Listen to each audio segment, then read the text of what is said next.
are not.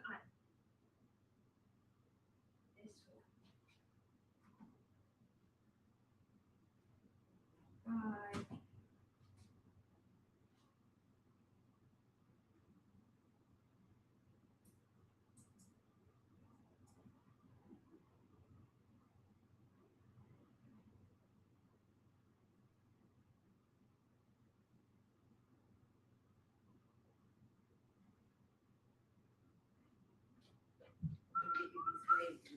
Here I go, baby. All right. Got a little, I got to get a drink of water here. We got one Peeps in the house here somewhere. Let's see. Got to put my apron back on.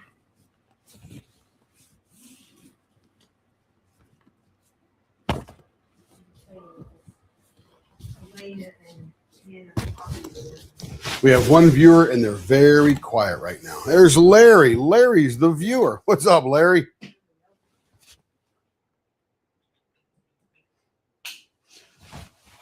Okay, got my apron back on. I do not want anything right now. I am going to turn a few pens. Doing some ink pens.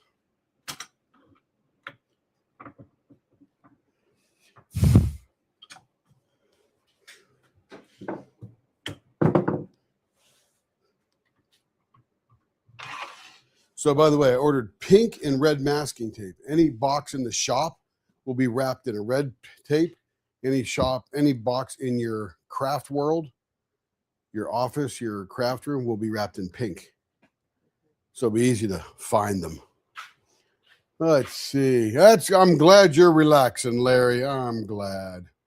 We're just going to turn a few pens this afternoon. Actually, about 8, I think there are. Going to have some fun. And then we'll just assemble all these pens because that'll be even funner. I'm going to get a drink of water. We'll wait for everybody to arrive. Larry led the pack. Let's see. Let me get one of these. I'll get a water. There's a water. I got to refill the water in the fridge. Hey, Starla. We're just going to turn a few ink pens this afternoon using my fabulous TBC bushings. And I hope you all are having a fun afternoon. Pull up your Jeremiah Kettner if you're in that event.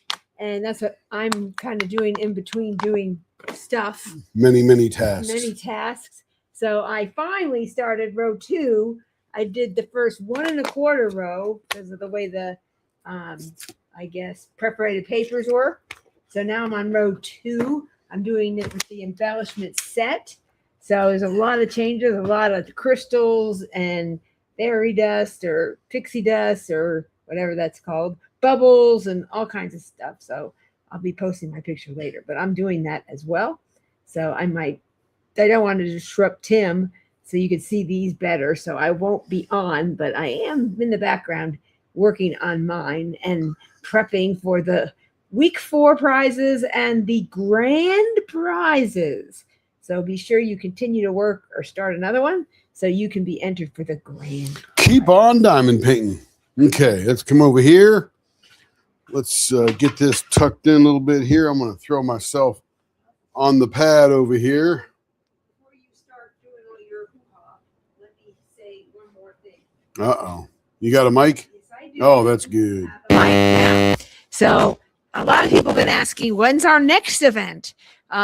We are moving, as many of you know. And that is an event unto itself. That's a major event. So we are moving to Phoenix, Arizona.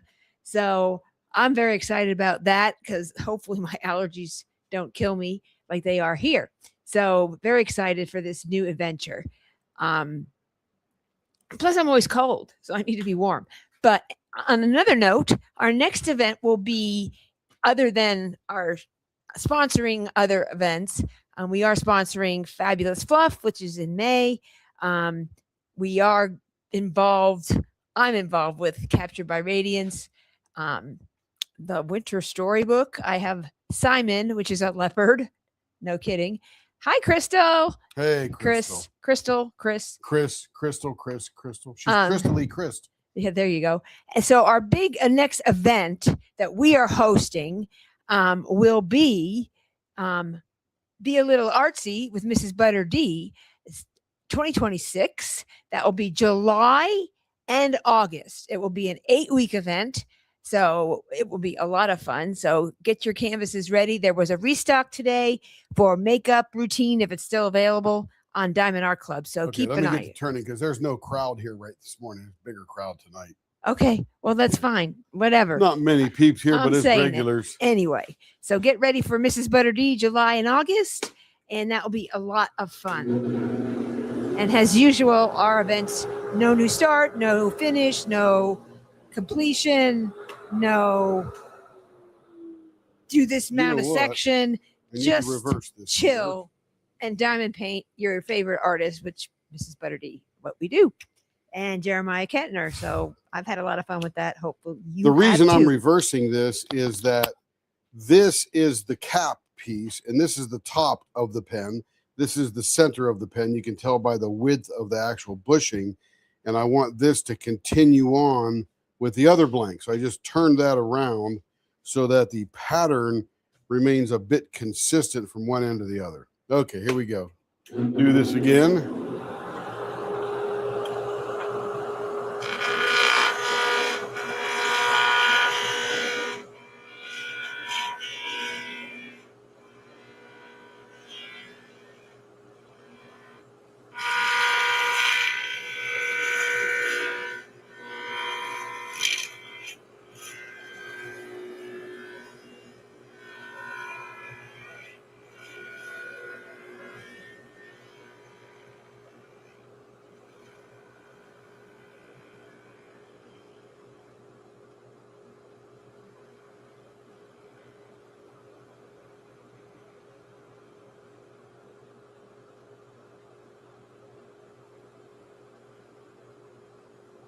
And now I have the basic shape, starts fat, goes towards the center. I just take it down. Slowly but surely.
All right, let me slow this down now. So I do the big rough in at the higher speed with the bigger thing to really remove a lot of material. And then I just get in here and tweak it with my smaller one at a lower speed.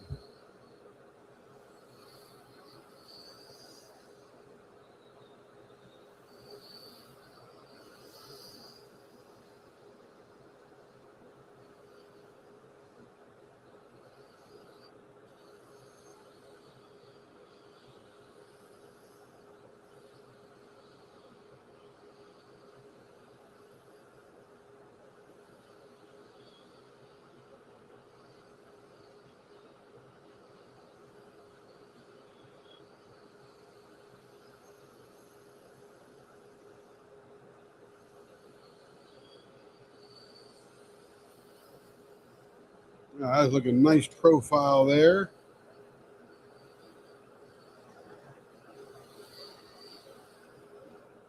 All right, looks very nice. Now we get to finish each one individually. Let me refold my towel because I actually have a whole, actually, you know what? I'm not going to use the towel because until Brian designs my larger dead center, I need more room down here. So we'll just use the chamois there. And let's get a block here. Let me see if I got a good block. Yeah, this one's pretty good right here. And now we're going to use this to just, number one, get rid of the big gouges from turning or from cutting, carving, whatever you want to call it. And then smooth it out into a very nice profile. Because you can do a little bit of shaping with this low grit sandpaper.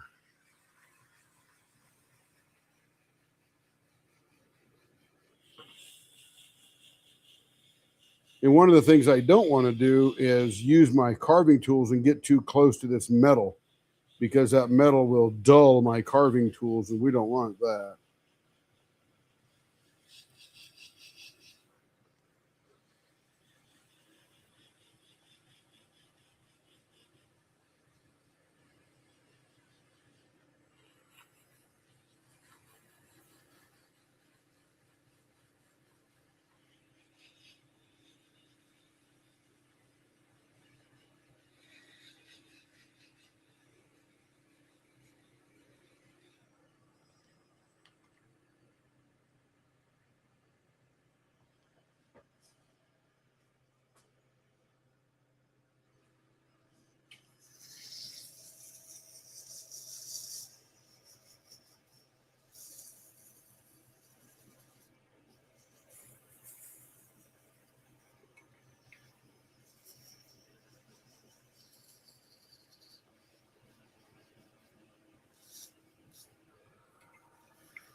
Larry had thunderstorms early this morning. Yeah, we watched the storms rolling down. This is not for a Diacom. You know, I started doing that this morning, Larry, sort of sorting that out. And one of the things I don't have, because it's such a big, bulky pen, I don't have a 12.5 millimeter and a 10.5 millimeter drill bit, which is really odd. No other pen kit ever calls for those. So I'm going to have to buy those and then drill from there.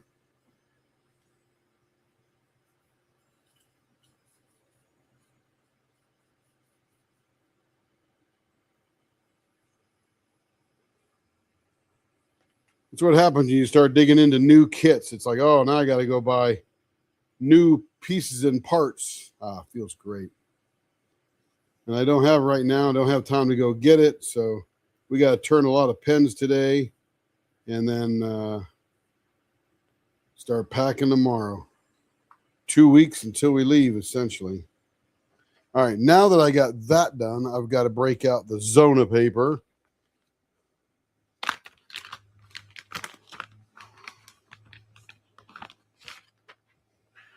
Get my scissors out and cut off a few small pieces.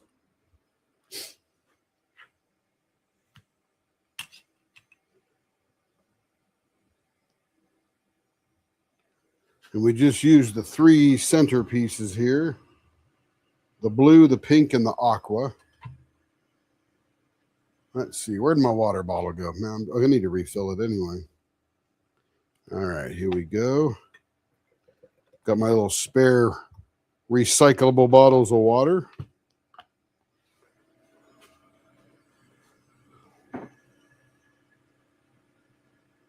Blue side up, that's the good side.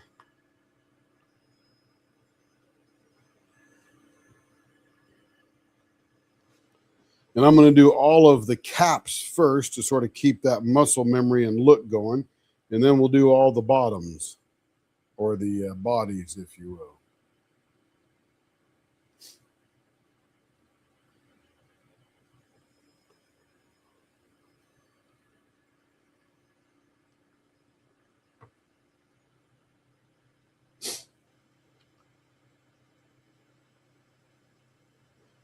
I could get some lettered drill bits, Larry, but it calls for 12.5 millimeters and 10.5 millimeters. And my drill set only goes up to 10. So I would have to buy either larger lettered drill bits or larger millimeter drill bits. So I'll have to go search on Amazon and figure that out.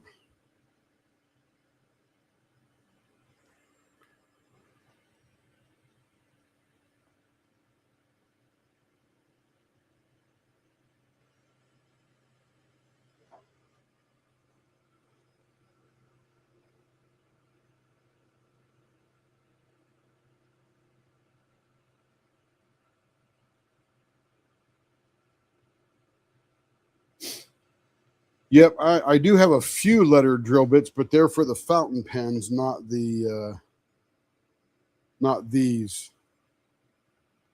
So I did buy a few. I've got a chart that shows me what drill bit is what, so I could probably match one up pretty well. I probably don't have it, but I can match it up well. All right, that is done. So there's one cap. That's going to be a gorgeous top of that pen.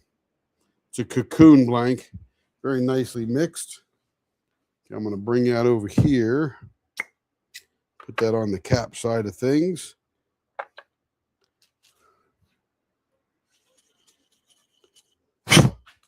Blow that out. Let's see. This is, we're going to go that way on this one. So that's going to come down to this end.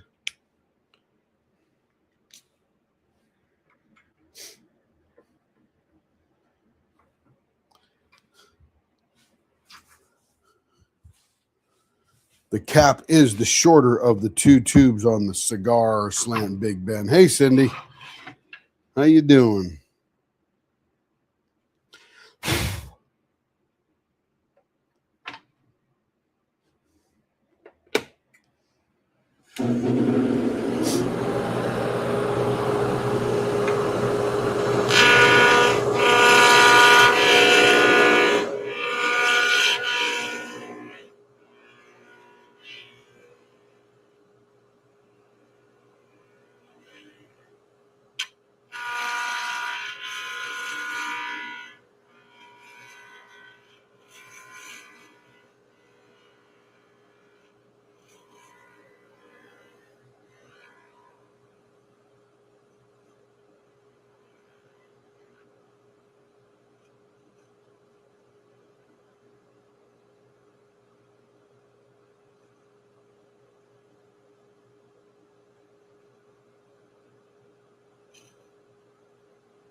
All right, nice and roughed in. Let's get down to the lower speed. And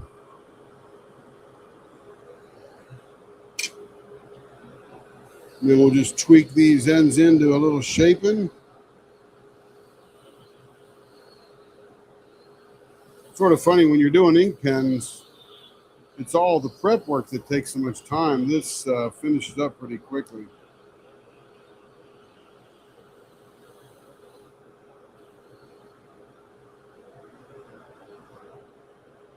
All right, very close on both ends. Nice profile.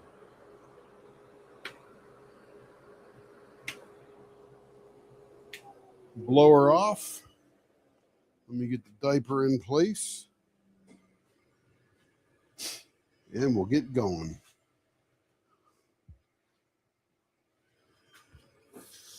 Do a little rough in.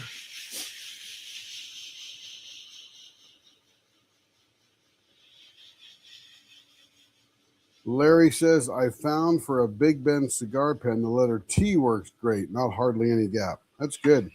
Where is the gap, Larry? Where do you find the gap? Between the tube and the blank? Is that the gap you're talking about?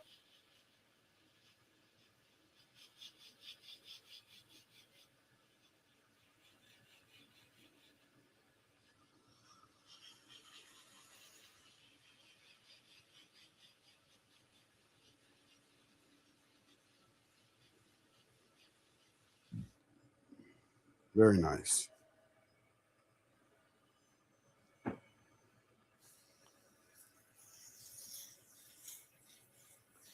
Yeah, I think you want a bit of a gap in there, don't you, to let some epoxy stay? I've often wondered that, Larry, because the gap is generally pretty small anyway.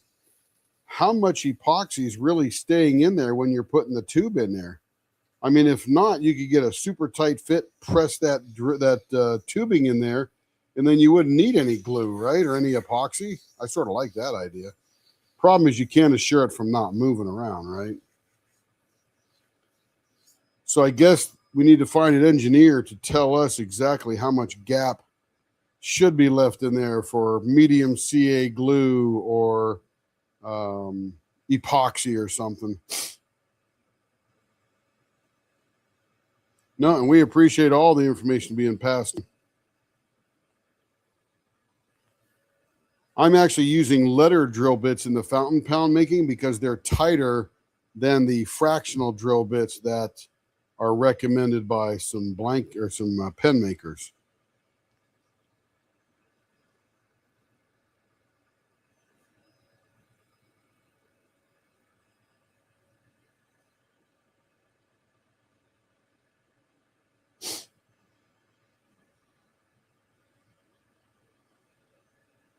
Yeah, I've used both as well. The question is, if you make it too tight between the brass tube and the blank, then how much glue could possibly stay in there? Because you got a pretty rigid surface and you're using a metal tube to sort of push out the epoxy. So I don't know. I don't know the question. I'll have to ask AI. AI can figure that out.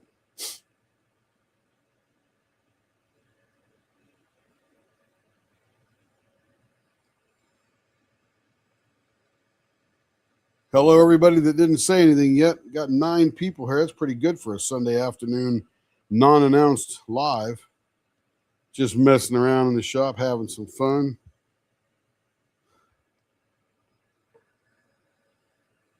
I'll take it.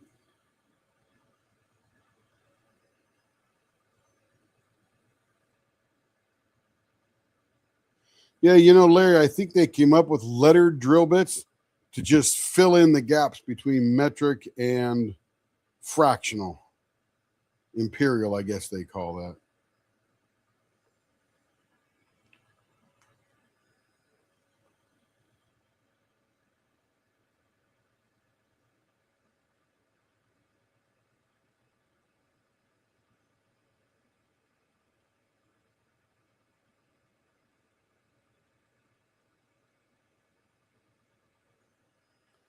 All right. Beautiful. Oh, that's a beautiful swirl. Do see a little brass tube in this one, but it highlights it. It's pretty good. I like it. I like it a lot. Okay. That's going to be another.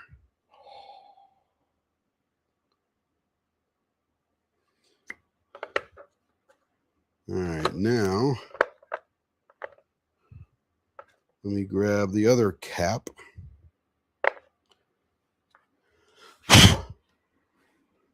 Blow all that junk out of there. Get my straw cleaner brush. Let's see. That's going to go on that end. No, this is the cap. Yep. So it's going to go this way. Oh, wrong way. This is another reverse from left to right.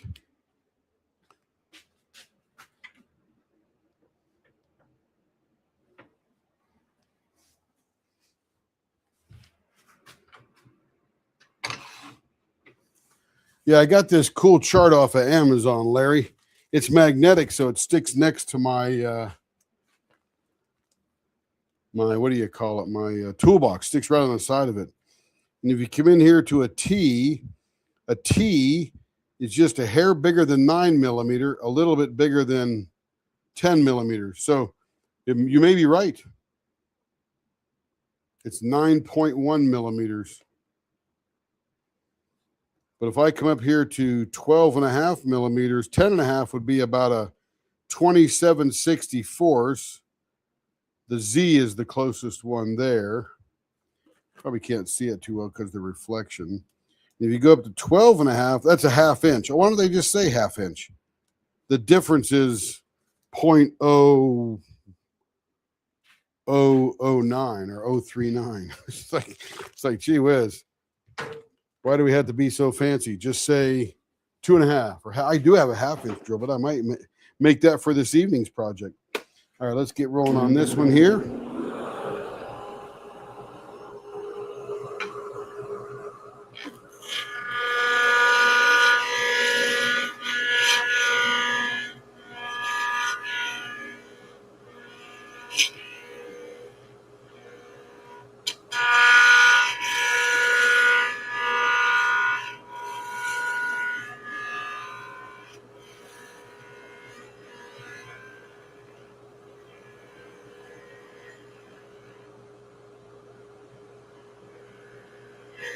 Hey, Larry, I was commenting on a post, and this one guy said he uses potatoes for the end of the brass tubes.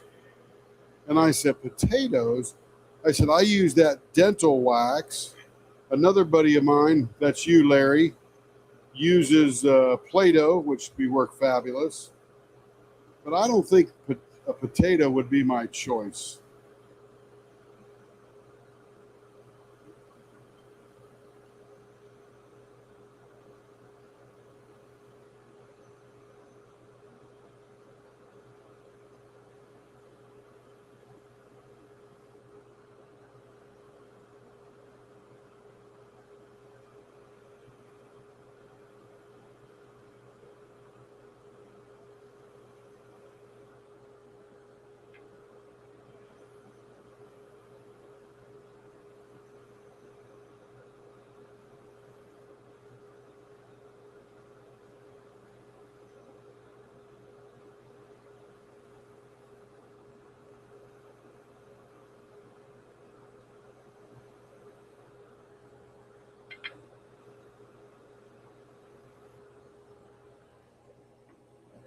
All right, let's slow it down, dial it in.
Make a copy and send me one. I guess I have to take a picture.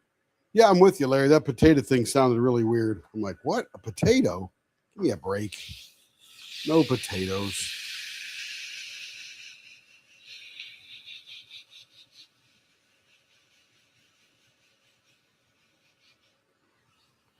In this particular customer, doesn't particularly like the blanks, the brass tubes painted. Hey, Larry, if you really used a tight blank tube and you had to paint it, excuse me, you letter T and you got a real small gap between that, how would you go about painting that?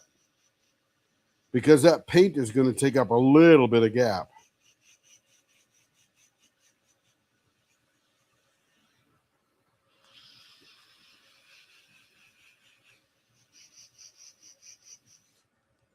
Ah, it's feeling very nice.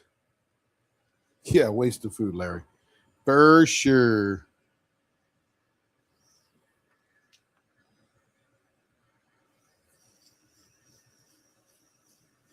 I mean, you could have made French fries. Why would you waste it on a pen blank, right?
Oh, gotcha, Larry. Yeah.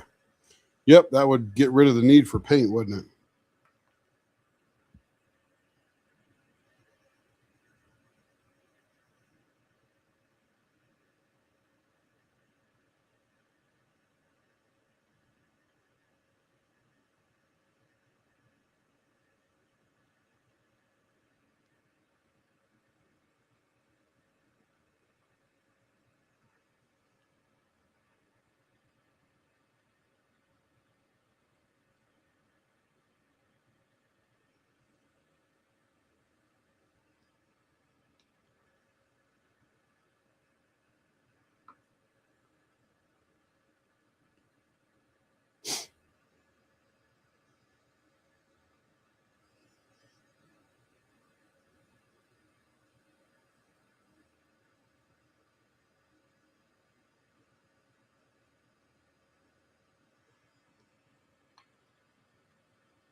All right, that one is beautifully done.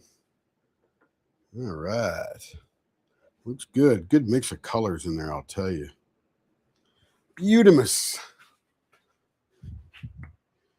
I'm going to put that down there. We got one more here. We got two more of these, actually.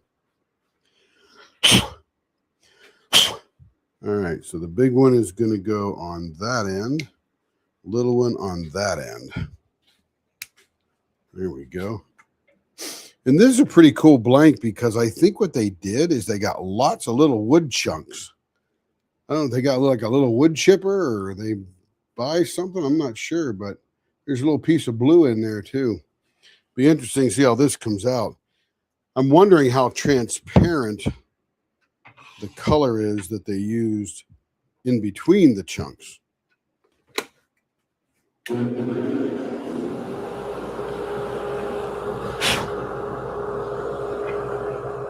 Ebonite has no clear. It is solid.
All right, that is nice and roughed in. Slow it down. Let's tweak it up a little bit.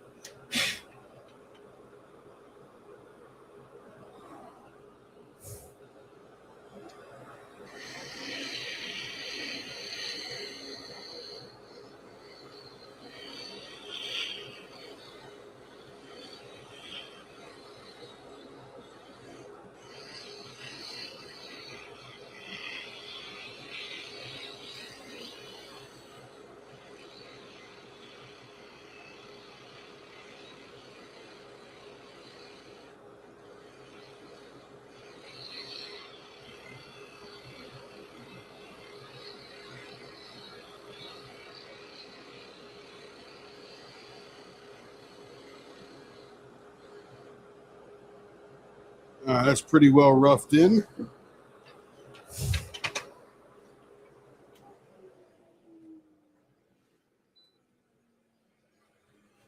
Oh, let's see here. Let's get this here.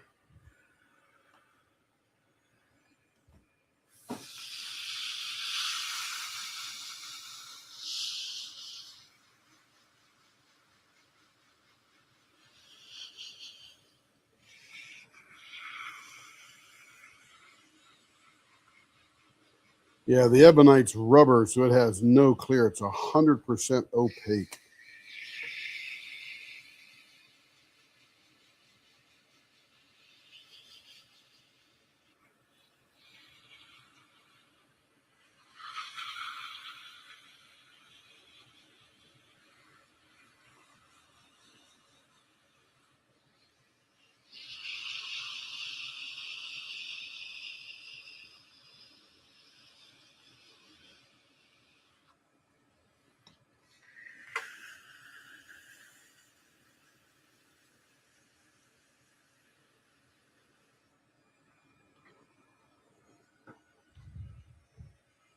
I don't know if that tight of a fit would with paint on the tube, or I'd not have to try to fit it. You know, Larry, I'm guessing that you'd probably not want to use something that tight, because even with a regular tube, sometimes the paint scrapes off the inside of the blank, and that's really ugly. And once that paint scrapes off and you have epoxied it, if it didn't, it's going to be a ruined pen. I mean, I would just turn around and say, oh, okay, that didn't work. I wouldn't even assemble the pen. I'd get to the end of that blank and go, nope, we're going to redo that one.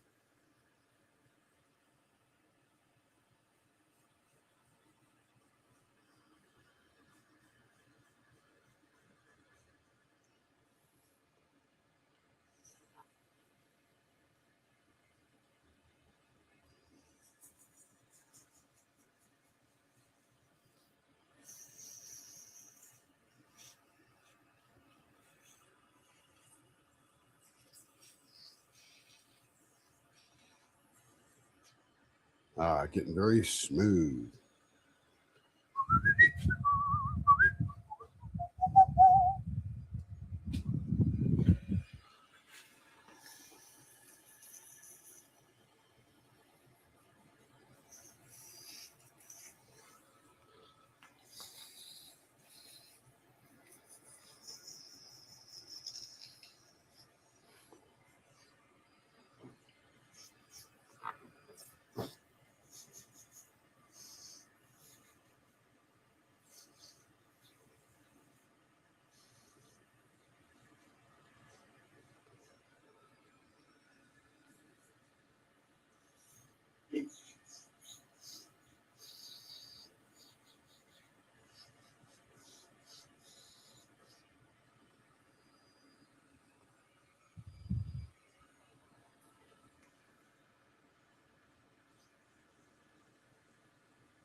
Yeah, one of the ones I was doing one time, I put black paint on the inside of the tube and then glued up the epoxy on the brass tube and slid it in, and it scratched it in two places, like the paint was too thick or the edge of the blank was too sharp for it. Even though I smoothed it down with sandpaper, I was afraid of that.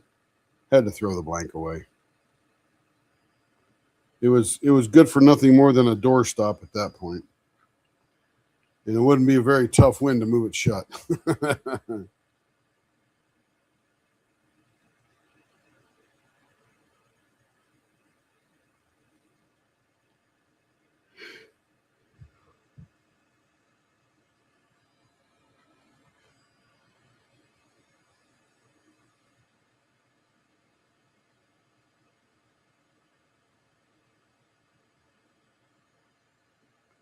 Feeling good.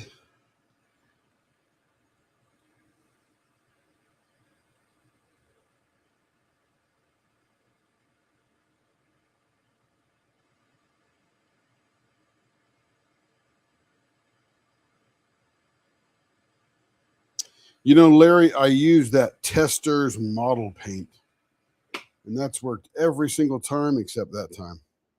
So that's pretty interesting. So really, you're seeing a very light green with lots of wood chips in it. And the brass tube in the background doesn't look too bad here. I think that accentuates the design and really gives some visibility into the inside. Didn't think I would see that. That's pretty cool. Okay, last thing I got to do is dry it up,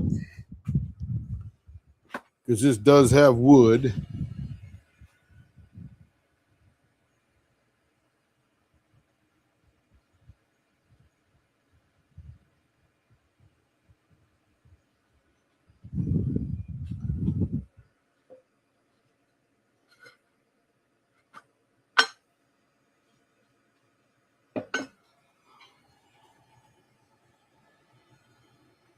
Create some heat.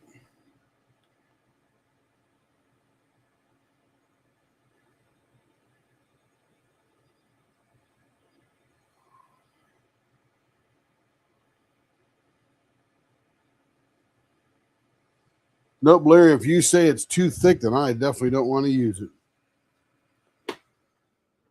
All right, that's a good looking top. I like it.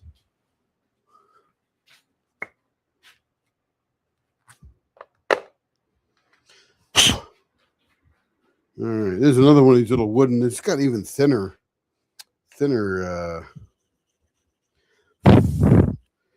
colored. So I guess transparent would be the right word. Let's see. This is going to be, yep. So the fat is going to go there.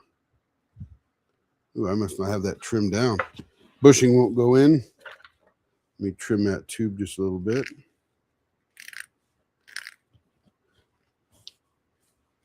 And one of the things I noticed about these blanks with wood in them, Larry, and everybody else, is that when you initially drill them out, the wood swells, and then you sort of have to re-drill it just to skim off the edge of that swollen wood, or you won't get the bushing in or the punch set when you're trimming it.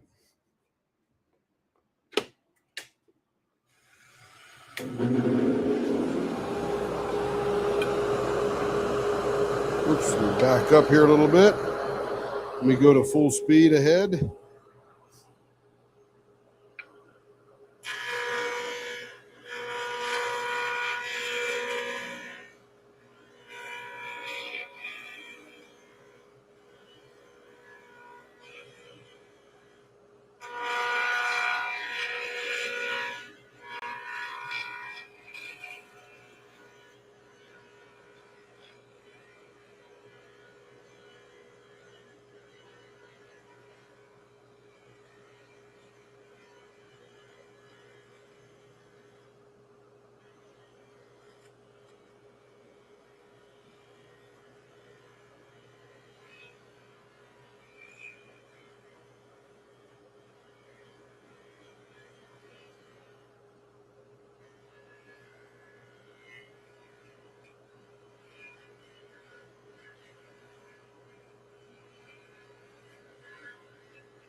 All right, let's slow it down. Grab our detail knife and pull it together.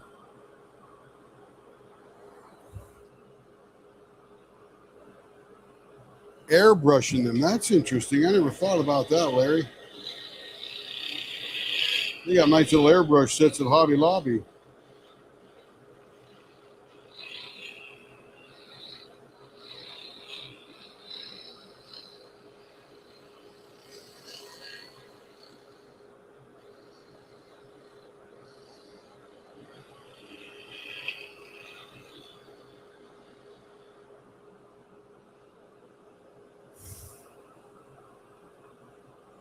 Yeah, those little testors, Testors.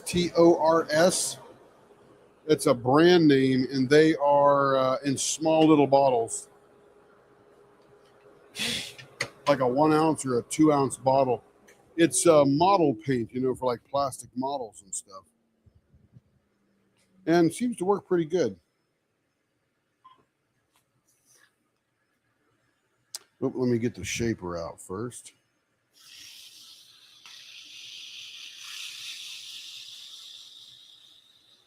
And I use the black and the white. Pretty thin, dries very thin too. I think it's mostly solvent with a little bit of coloring in there.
Createx.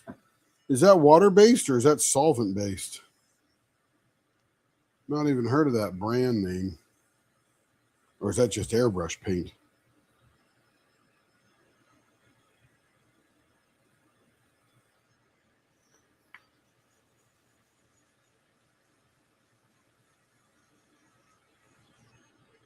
Feeling good right there.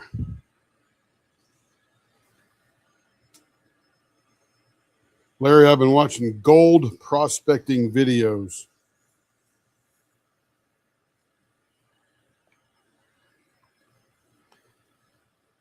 I think if you hit it hard enough prospecting for gold and do enough volume, you can pay for your equipment, and that's about it. Unless you unearth a 5 ounce nugget or something like that, which won't change your life, but give you a little extra cash,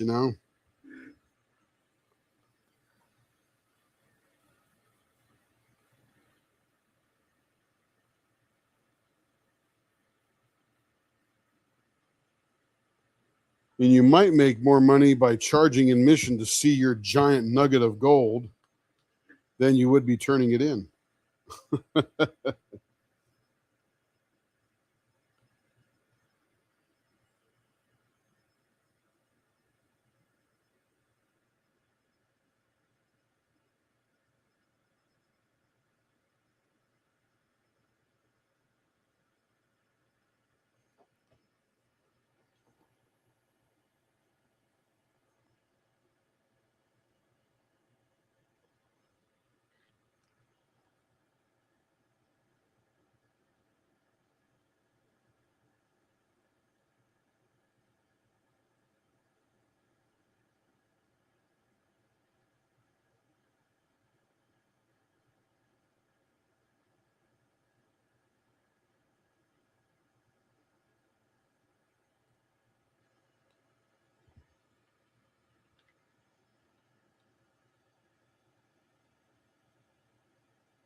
Yeah, I think this is not the final cap, but the final cap of the cigars.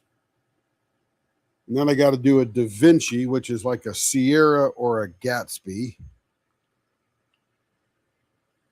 So I got those little kits out.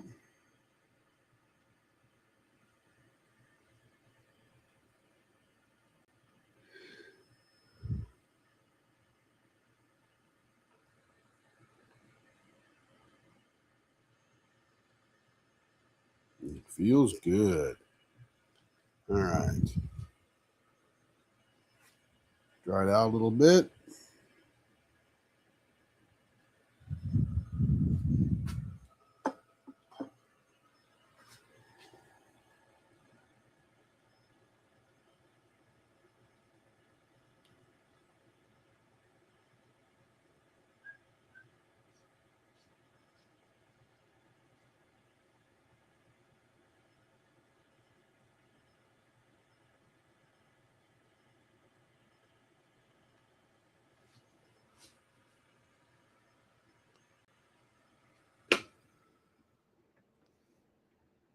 You know, usually I don't like seeing the brass too, but it is working here. It actually accentuates these little wood chunks, makes it very three-dimensional, where if it were black, you wouldn't get as much reflection. That's cool. I like it. All right, those bushings are done being used. Now we go to the, let's see, this is going to be, yeah, the cap. Here we go. So this is going to be the tip now, or this will be the tip here. This will be the center. So this is the bottom part of the pen.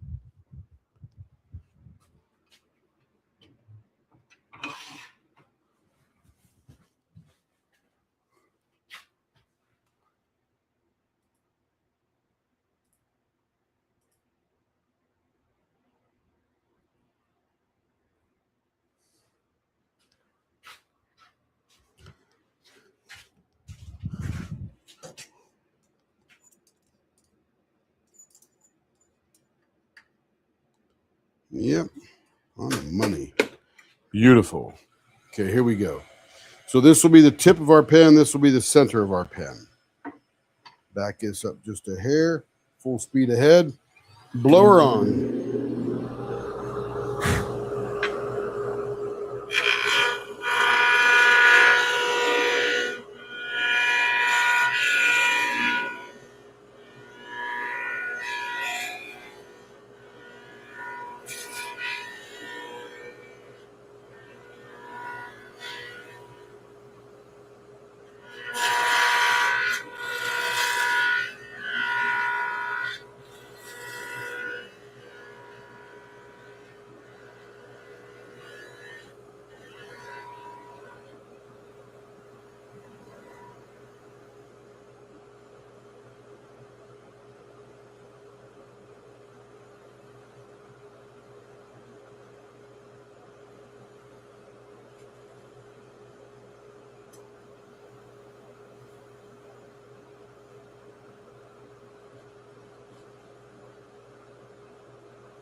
All right, that's pretty good there. Now we'll slow it down and dial it in.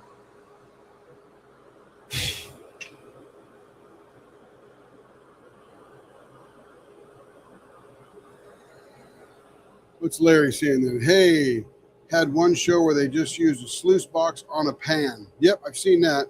Have a cousin that used a metal detector and he found a brass letter opener from either Civil War or colonial days. That's awesome. That is awesome. I'm going to dial this in. I'm thinking about your fingers being down around this part of the pen. So I want to have a really nice, smooth transition upward from the tip. Right about here. And then this just gently comes to the center of the pen right here.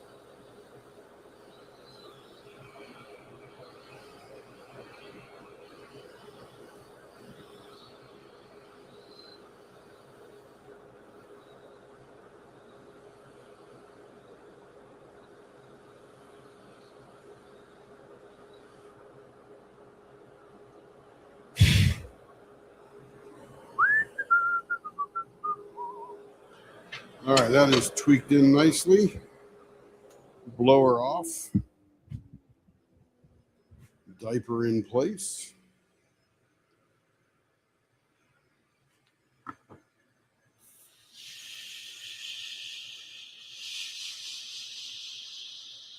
Tim, is this a fountain pen or regular pen? Regular pen.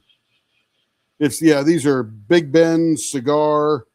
The wood turning store, I think they call these legacy cigar pens, but it's essentially the same thing.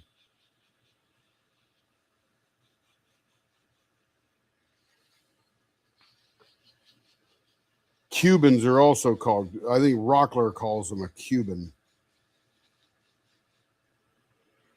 but it's all the same pen kit.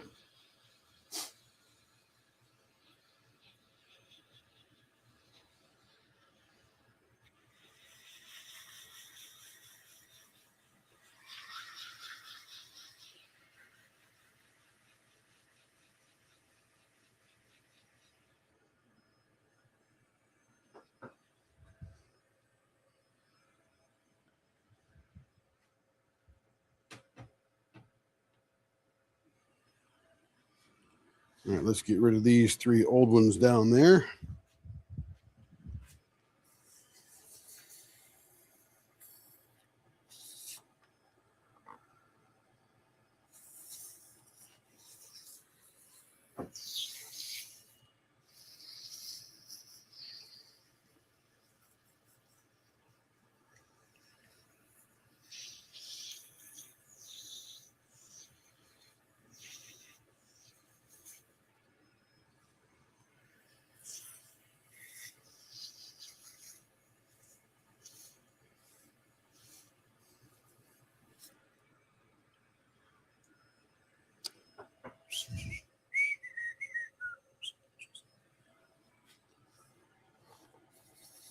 It's sort of like they've got this one called the wood turning store has one called Da Vinci. They got some really nice designs, but it's essentially a Sierra or a Gatsby. It's a 2-inch blank on a 3/8-inch tube. And we'll do one of those here in just a little bit. Then they've got another one called a Legacy European, and it's essentially a slimline.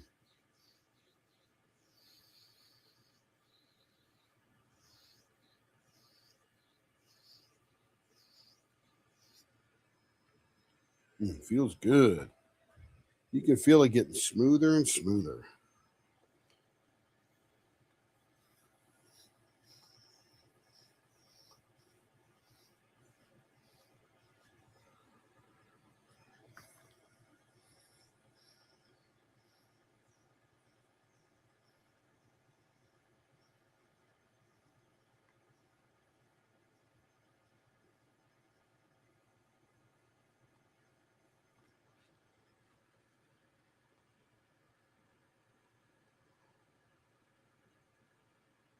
I'm going to get some new Zona paper. These are probably still good, but they look terrible. I don't trust them. All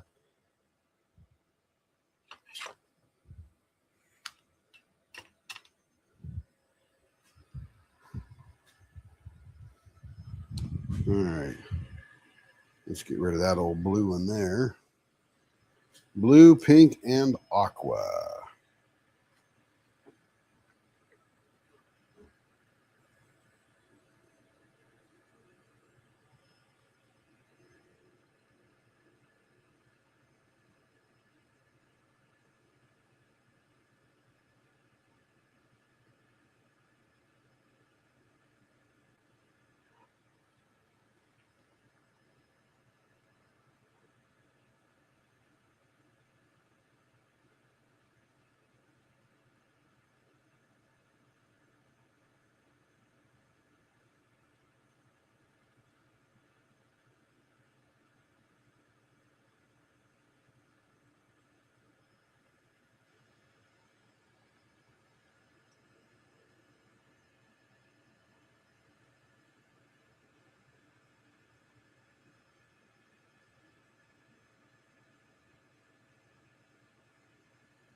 Ooh, that baby is smooth.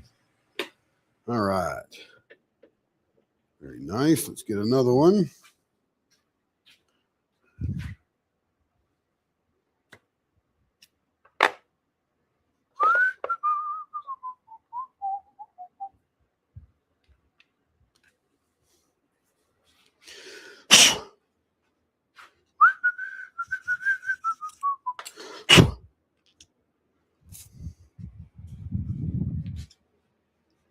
Let's see, how's that go on there? It's going to go on there like that, so I got to reverse those.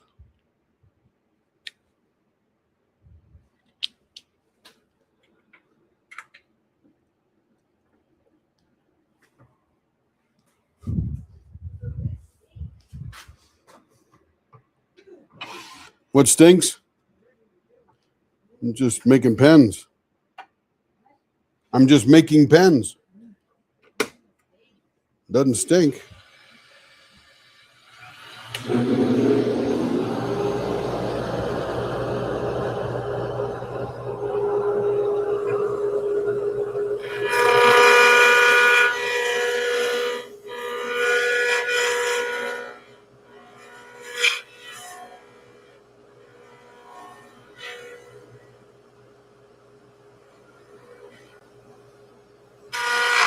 Oh, jeez.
You know, Larry, sometimes you can use the reflectivity of the tube in the middle. I wonder why you couldn't get silver or copper. I'm sure the brass is a lot cheaper. But I think that would look cool. Now let's dial this in here. These are the precision cuts here.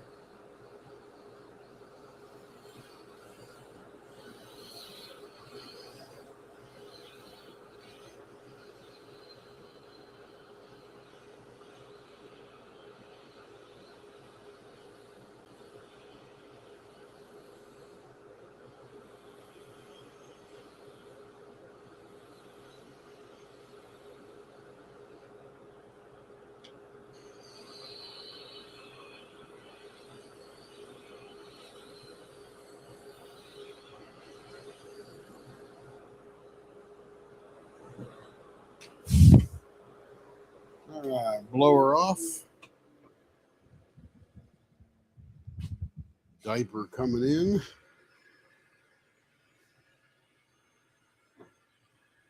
Yeah, I'm with you, Larry. I agree. Oop. Let's get the shaper on here first.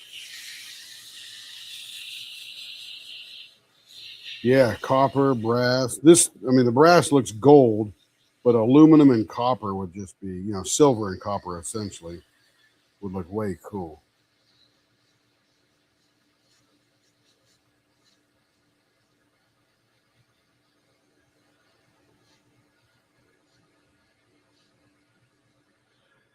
Yeah, they could have to get some copper colored brass or something. Brass is good and rigid and probably pretty inexpensive as far as I could tell.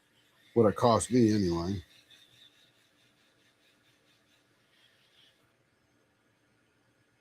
Beautiful. Nicely shaped.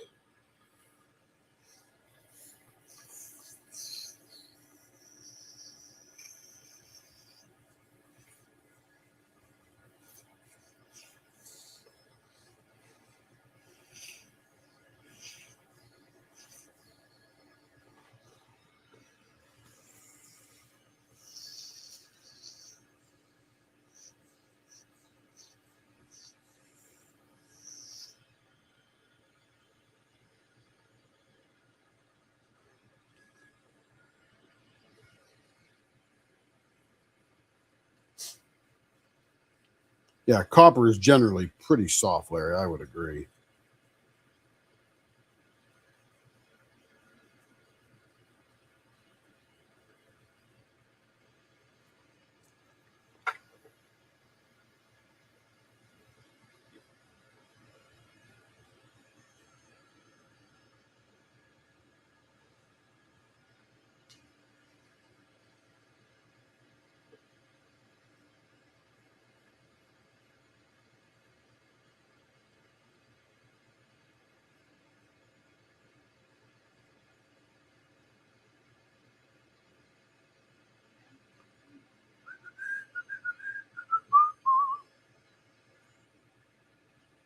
Feeling good.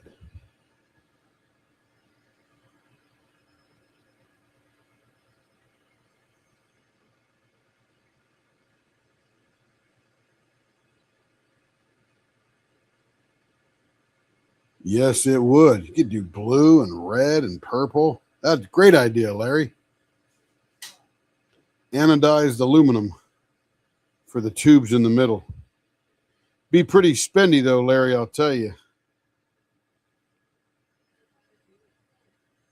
Well, it's whoever wants the pen. For the instead of the brass tubes, you could use anodized aluminum. I wonder if the walls could be as thin and still be strong.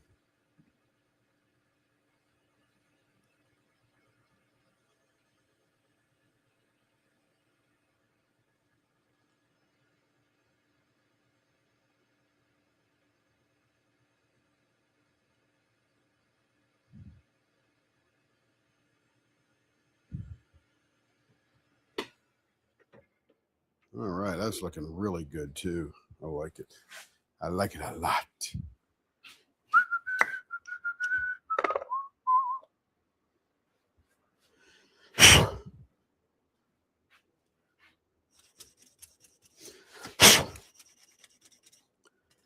All right, all that junk is off. Tip on that end, center on that end.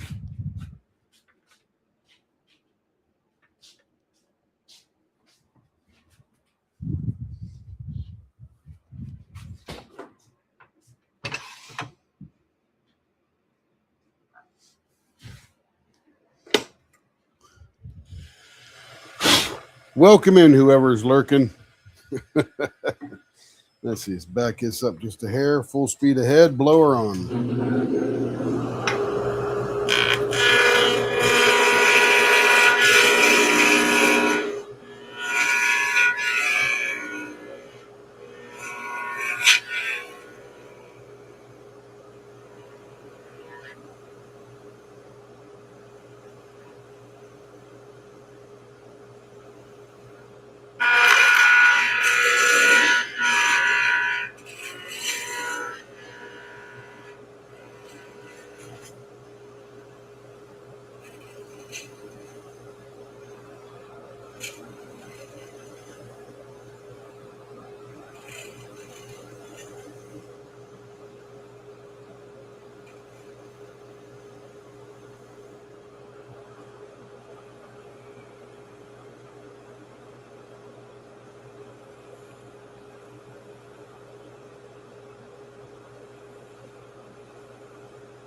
Slow it down, tweak it in.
I think the YouTube is recommending people come watch this, and then they come in, they leave. I watch that go up and down. It's pretty cute. Oh, pen turning. What are they doing? Oh, that's not what I wanted.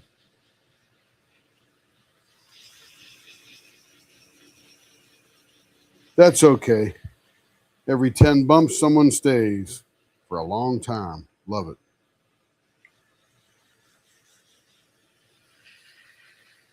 And you know, Larry, I'll probably start a gold prospecting channel. People love watching that stuff. I don't know why. Must be very ASMR, you know?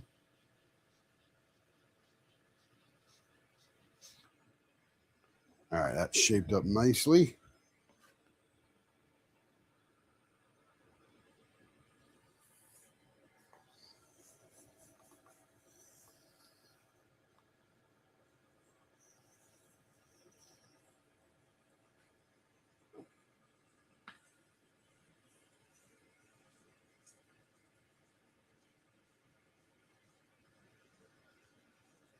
Yeah, now you're getting really fancy with that stainless steel, Larry.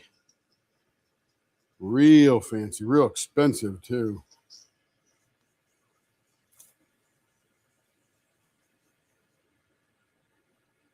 Starla, I'm still here. Oh yeah, that's what most people are doing, whipping and chatting. But I watch you go to 5, then 6 and 7, then it comes back down to 5. 5 is the steady. Cindy, Starla, Chris is probably here, diamond painting, and whoever else I forgot. And again, we're just playing around on a Sunday afternoon. Nothing heavy duty serious in here.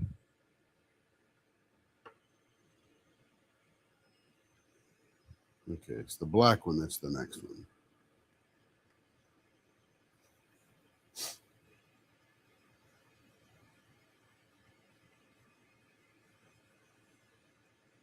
Oh, absolutely, Larry. You just need a bigger drill bit to take the blank out. You know, as long as you don't go over the limits of the bushings, you're good. You got a little bit of allowance in there.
Cindy's probably here diamond painting, but Cindy might watch 4 other channels at the same time.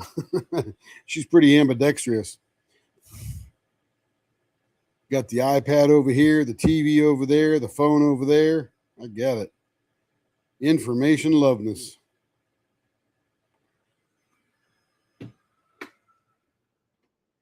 Beautiful. I'm telling you, that brass tube is really working on these blanks. Normally, I wouldn't like that.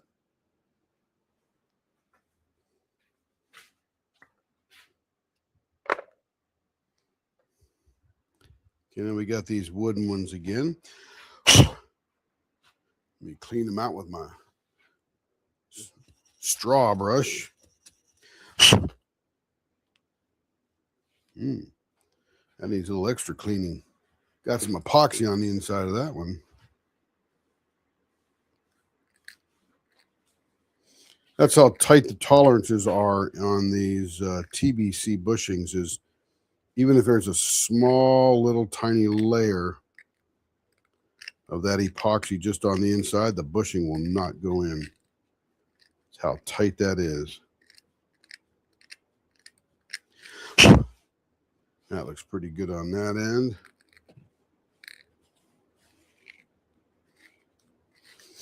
Okay. Let's see, the thin ones, the bigger ones, thin one's going to go down there. The bigger one's going to go up there. Here we go again.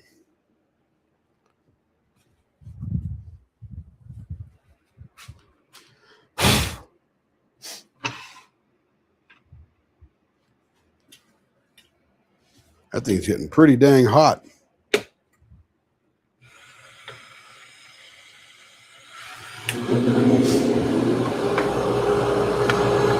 Two tabs and a phone. Oh, you can use anything you want. I was just joking mostly because I know you're a multitasker.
All right, slow it down.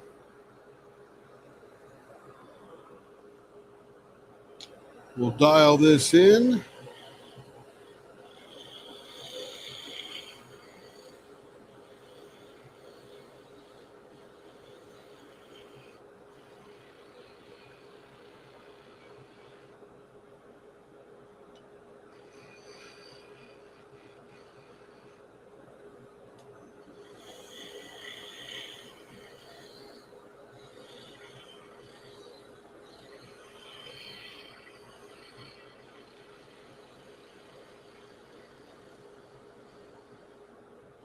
All right, nice shape. I like it. All right, let me get a clean diaper because this one's getting wet. I'll lay that out to dry.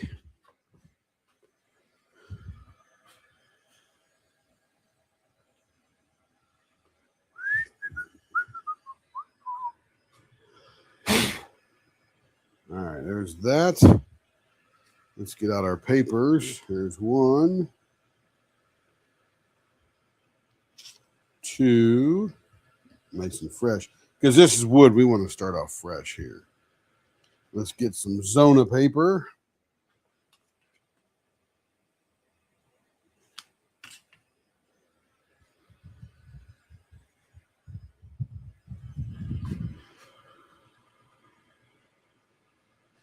All right, there we go. Let's get our shaper here.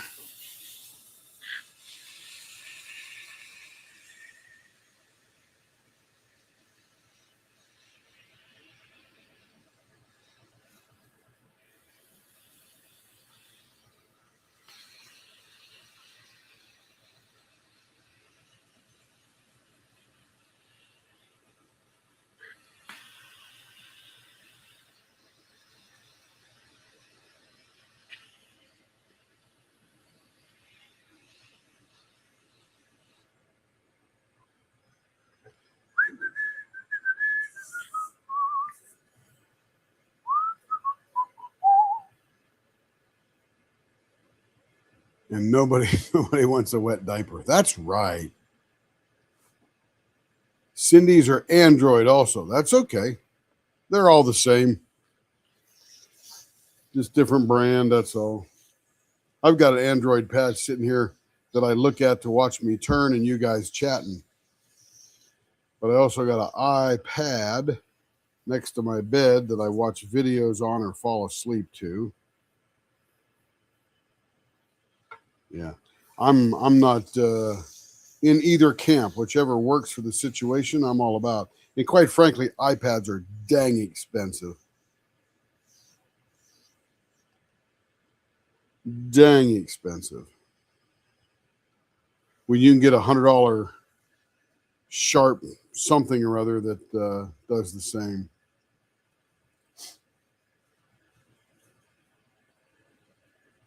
Yeah, I call every tablet an iPad, whether it's Android or Apple or whatever. It's all an iPad. To me, it's like a Band-Aid, but you're right. It's definitely not an Apple device, and they wouldn't appreciate it.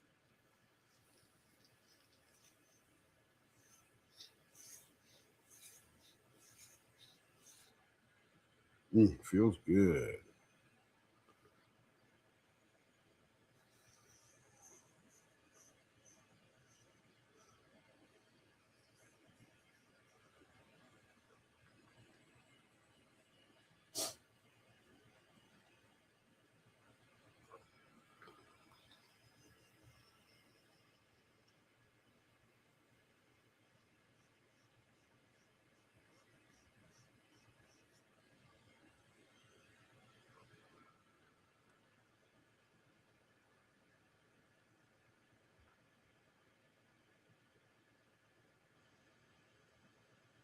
My husband hated the prioritized Apple system when it came out, so he went Microsoft. I don't know what a prioritized Apple system means.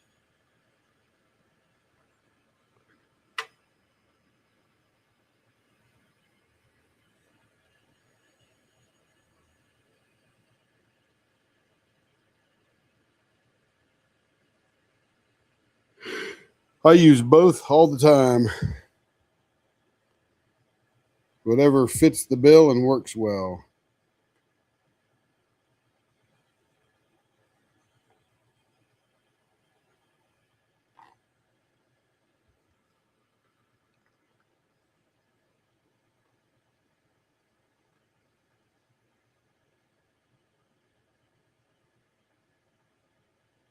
I mean, there's definitely nowadays a what do you call it? An ecosystem that is Apple, and they make it very handy to go from device to device and all that stuff. I don't do that. I have an iPhone, and I have an iPhone mainly because I don't want to play with my phone. And with an Android, oh man, would I play with that phone? I don't have time, so I got an Apple, an iPhone. Works like a champ every time I pull it out of my pocket.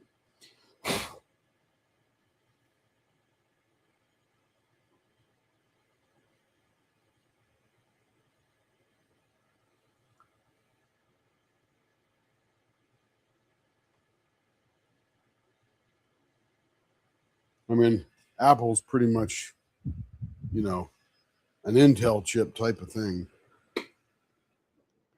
All right, that looks good. Man, I really like that brass tube in there. It's pretty good. Had a lot of ifs about that as we were coming to fruition.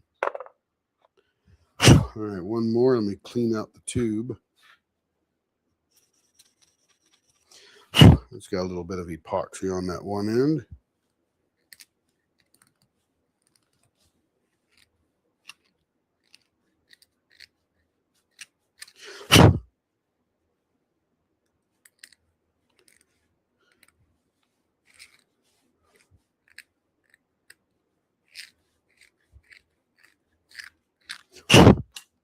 All right, so this one is going to be the little one, and this is going to be the big one.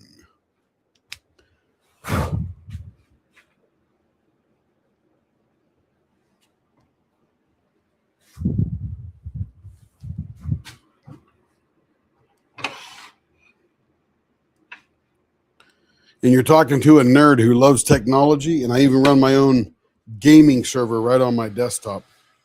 I mean, literally, it's sitting right on my desk. All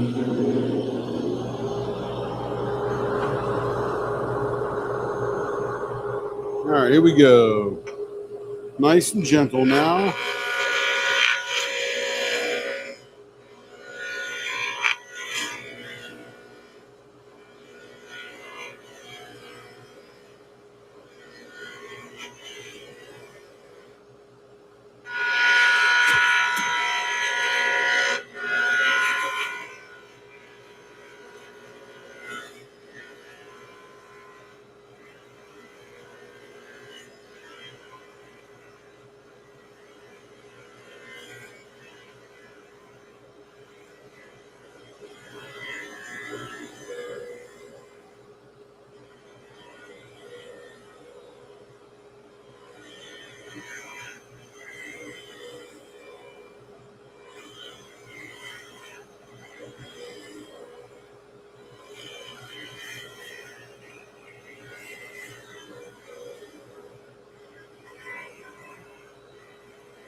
All right. Slow it down. Dial it in.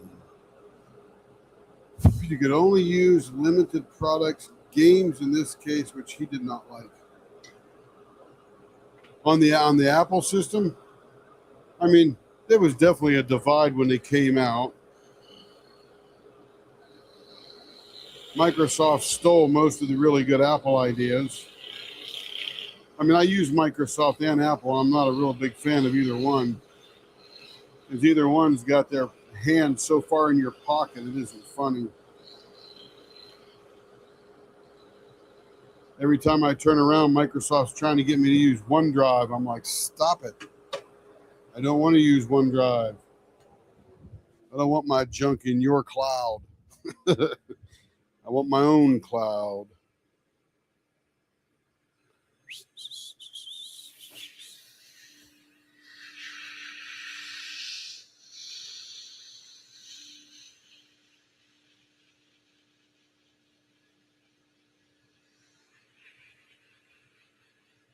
Yep, Larry, that's a good device. Laptop and your tablet and your phone.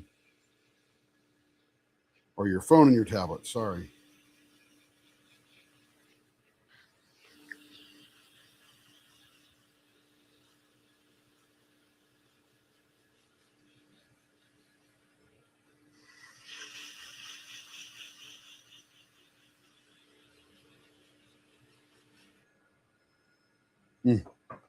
Feels good.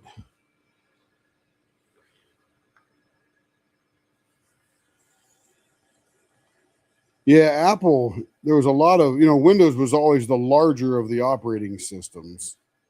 And everything was written towards Windows and things like that. And everybody tried to port it over to Apple, but it never really worked the same. And that had a lot to do with the chips they were using a Motorola 6800 chip and all that kind of stuff. But now that they've gone to their own chips, which is very much an Intel-based chip, I almost can't tell the difference between an Apple laptop and a Windows laptop unless I was looking at the logo. And right now on my game server, I'm running a version of Linux called Proxmox. And Linux is the ultimate open source, super secure operating system that is much more stable than Apple and Macintosh, or Apple and Windows. Sorry.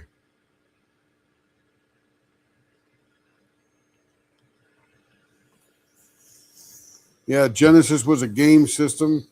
Commodore, I had a Commodore 64. It was awesome. That was a great little computer.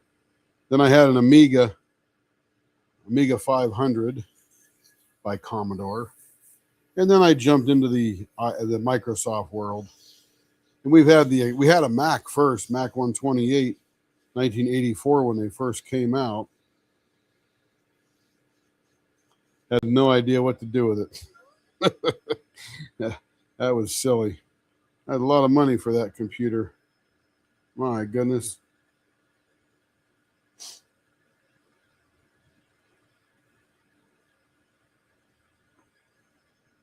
But with the Windows machines, or the IBM clones, if you will, back in the day, that's what they were called, you could build your own. I'm like, oh, once they said that, you mean I can save money and build my own computer? Absolutely. I'm in.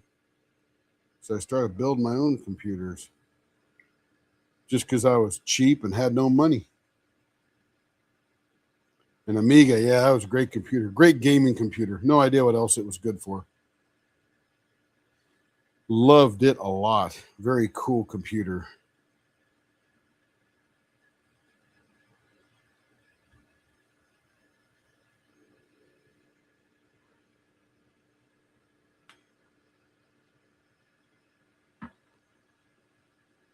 Yeah, we had a Mac 128, which is 128K of RAM, which is almost nothing nowadays. It is nothing. And then we got a Commodore 64, which I started understanding. Then we got the Amiga 500. Then we moved back to Connecticut and we bought an IBM PC XT clone. I think it was by Epson or something like that. It wasn't IBM, that's for sure.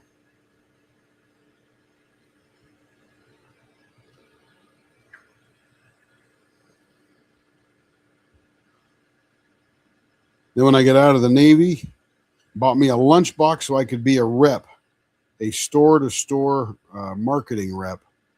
And the lunchbox had its own little screen on a little black and white matrix thing, LCD screen, and had a little mini motherboard and a IBM, what's that? No, a Intel 386DX25 or something.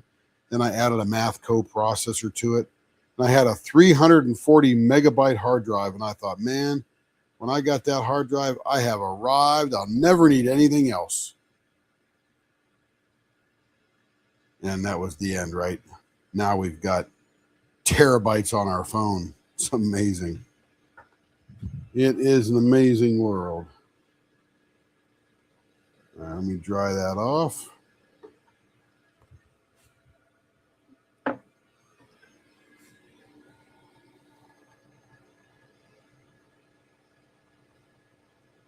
You used to mix up the programs in the book just to see what happened.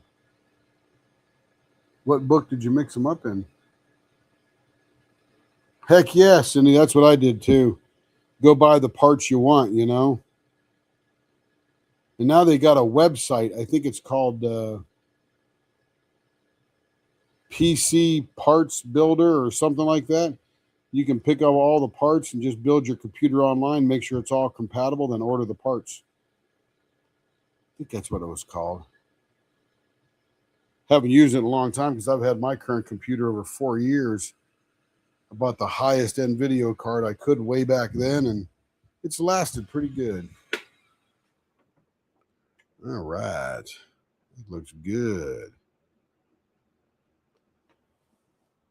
Hey, Joe. Welcome home from Houston.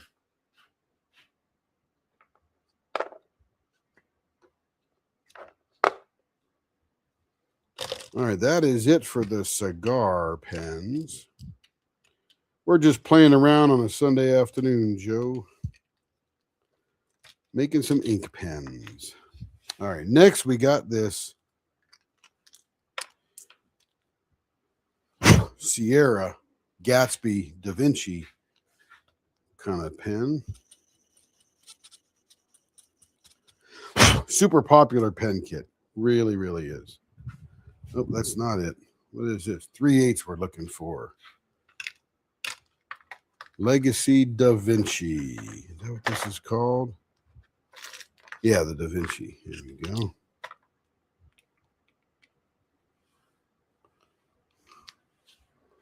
And it's essentially the same bushing, just twice, either side.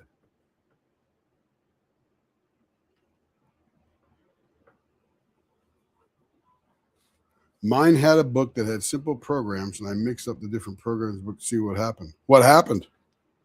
We all want to know.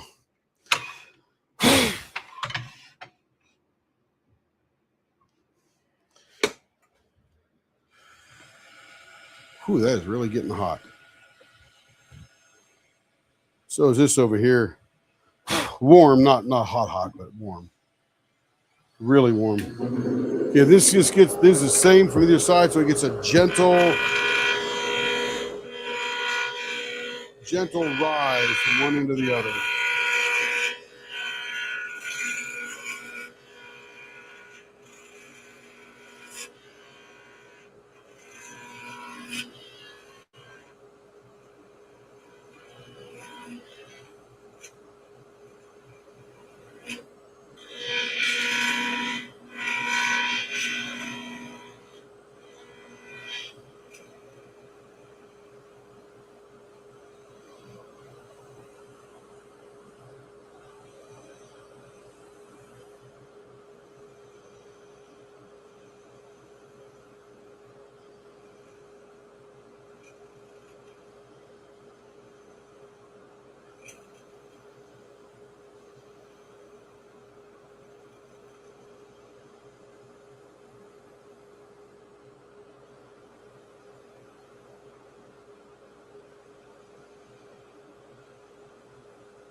Oh, dang.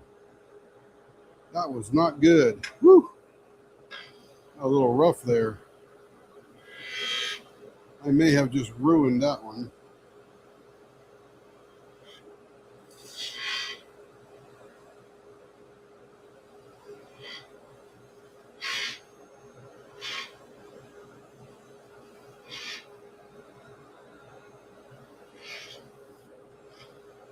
Let's see if it recovers. I don't think that's going to recover. That might be too deep. A little deep right there. Let me see. Luckily, we still got some girth. You can do that when it's real thick, no big deal. But when you get down into the middle, it's like, okay, can we recover?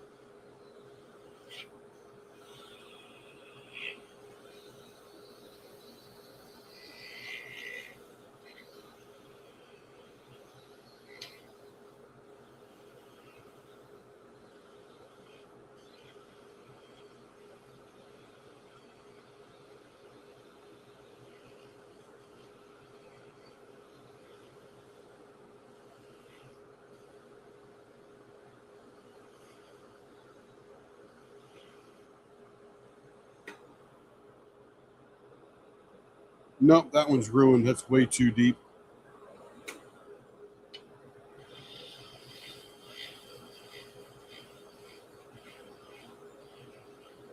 The good thing is I got the other side of this blank. Yeah, look how far I got to go. Now it just disappeared.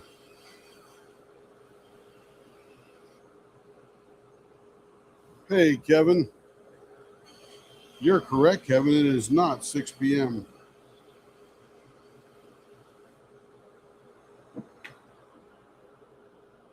All right, that one's not going to make it. Okay, so we got to redo this one.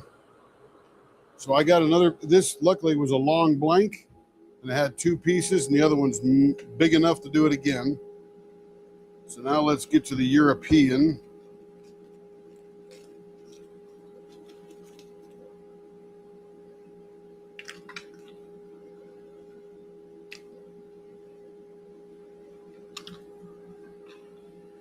It's a really weird setup.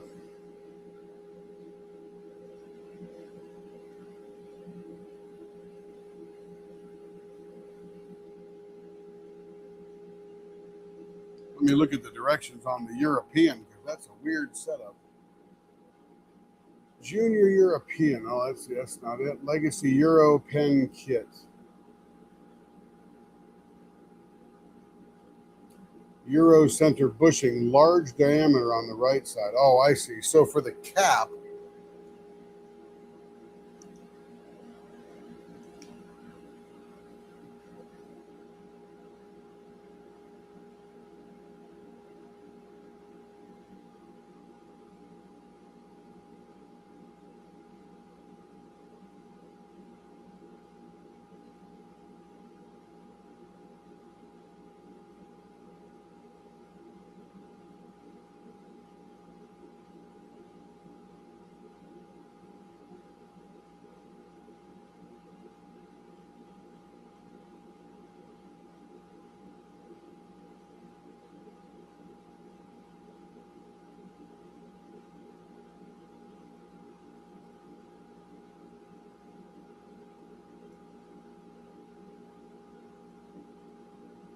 you must place the center band on the center bushing before you start turning.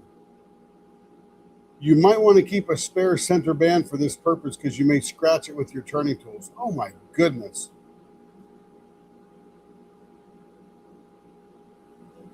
Wow.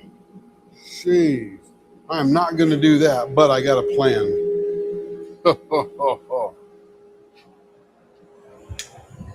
So the interesting thing is this thing here has a little raised piece, and that's supposed to go on like that, and then you're supposed to turn this blank with a center band that you're going to use on the pen later. But we're not going to do that. So what we're going to do is Euro cap large. So the larger one goes there, the tip goes on the other end. All right, so there's my cap there.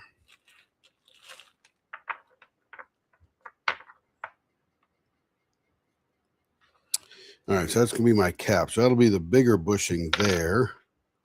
The little one goes down to the tip. And then this, oh, I've got to actually use the mandrel on this one. Isn't that crazy? I happen to have one right here.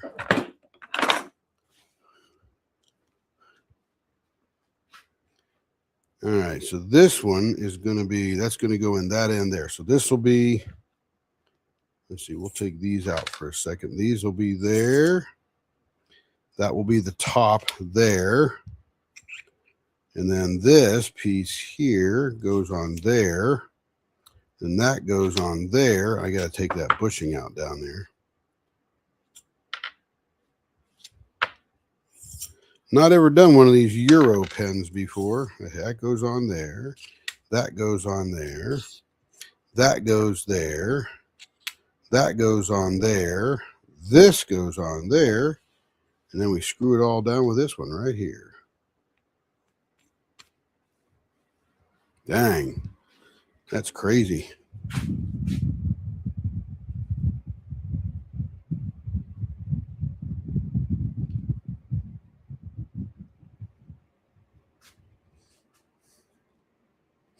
I don't like that mandrel. That's the one that's got the loose loose thing. Let's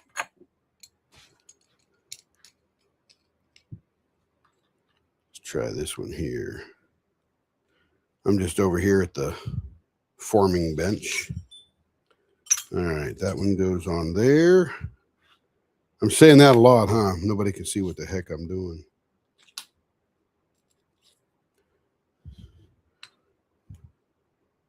Now I need spacers. Okay.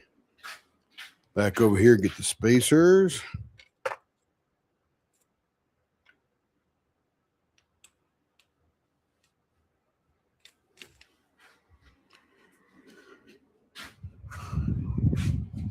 All right, this is going to be a little bit different here. Need to take this dead center out. That's good. It's getting sort of warm.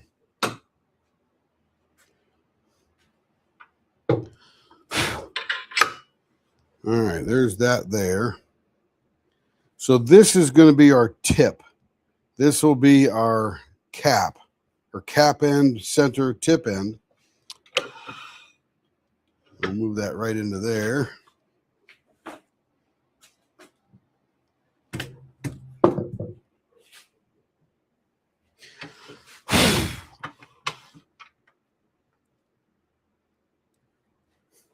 And now what we got to do is on this one here, we have to spoke out a place because we're supposed to put, where's that little center band here?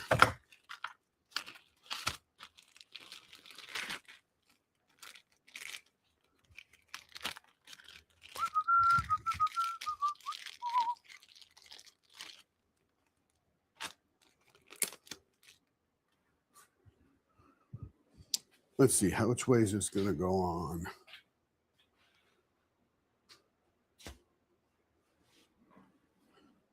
So we have to etch out an area that's this big for the center band to be on there, and then the rest to continue on the bigger side of this. So that's going to be a very interesting thing. Now, let me put that right there. Beautiful copper pen, though, I'm telling you that. We're going very fast now.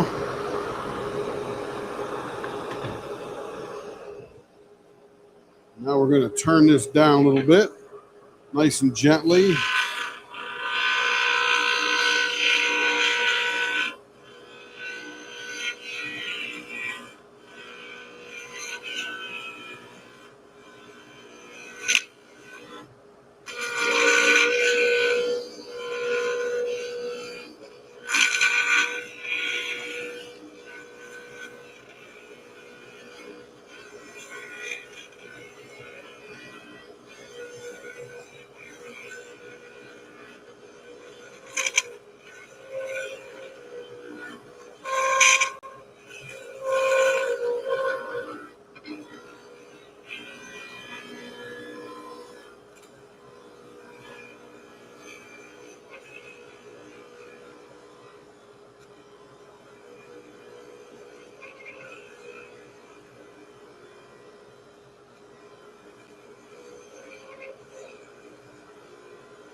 And what I don't like about using the mandrel is it flexes in a little bit in the center.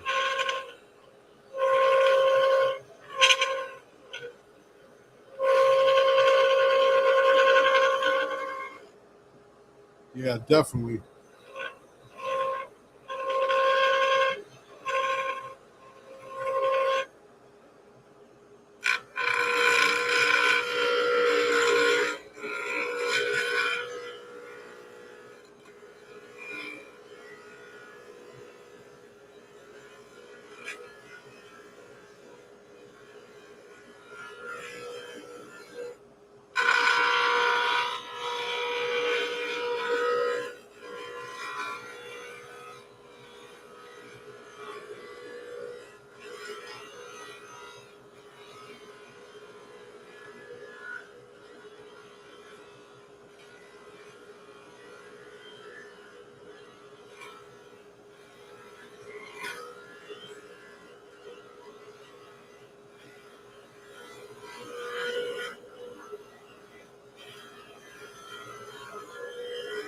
Yeah, Larry, I don't recommend this kit.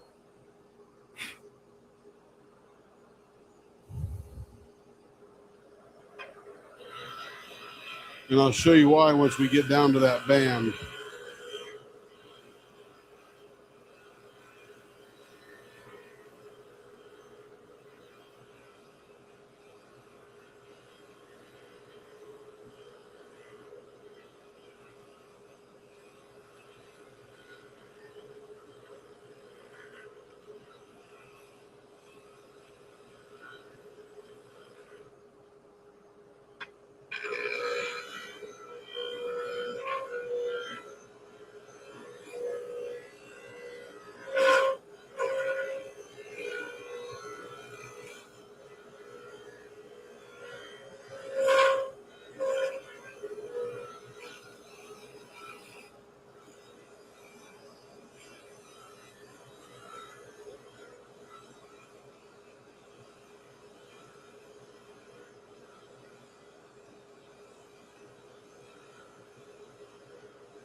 It'd probably be a good one to have, Larry.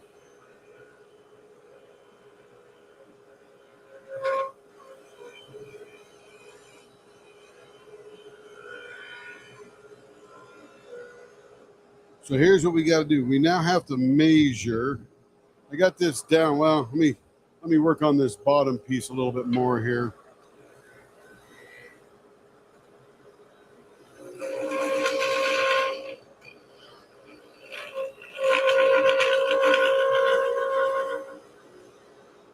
Yeah, I think a turn between centers mandrel would help on this a lot.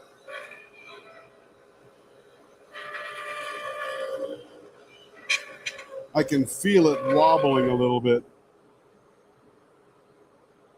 I'm gonna take a little pressure off of that. And go really slow in there.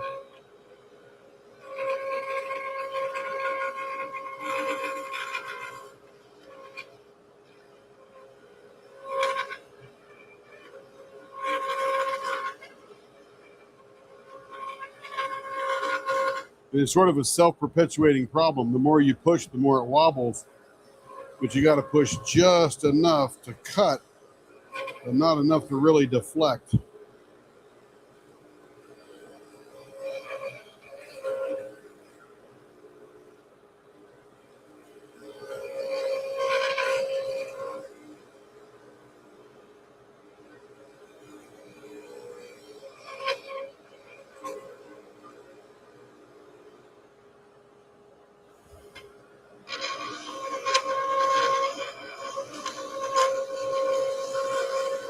Nothing fancy to do on the bottom part, just turning.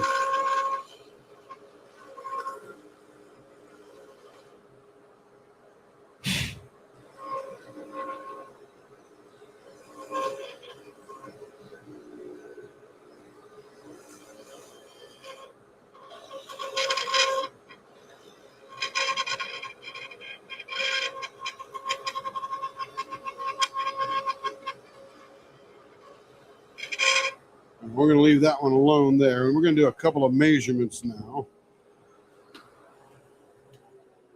Let's turn this lathe down a little bit. We're going to measure. Let's see, where is my caliper? Probably over here buried on my desk.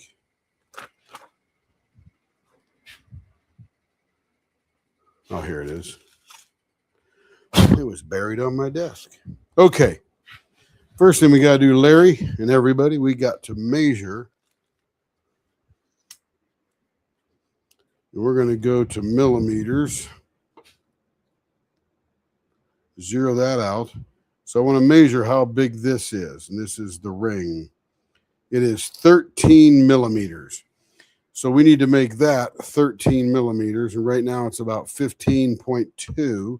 So we got to take that down just a little bit, because that's what's going to meet that particular thing.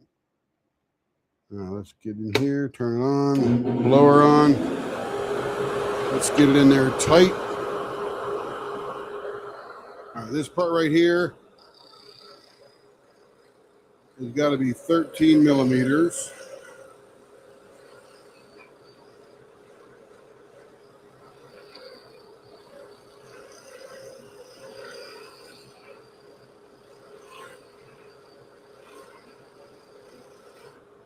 Let's see where we're at.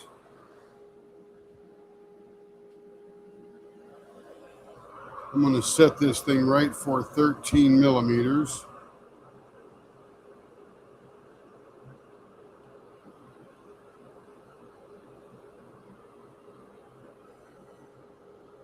Not quite there yet.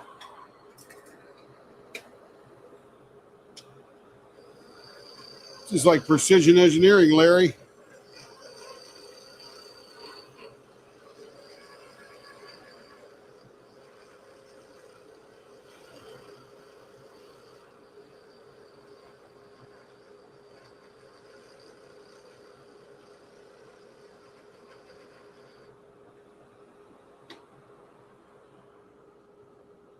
Definitely not. And I got to take this off little tiny bits at a time because I don't want to go over. I don't want to be at 12.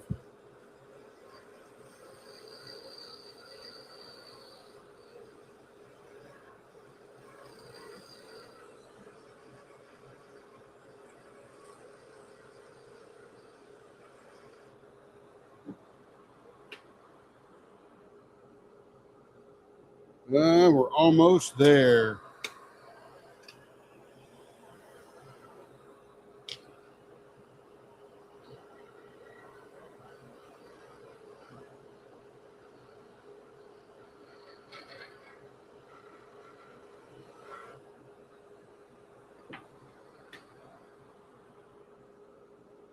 Whew. Just a cat's whisker away, Larry. Cindy, we're almost there. You can let your breath out in just a minute.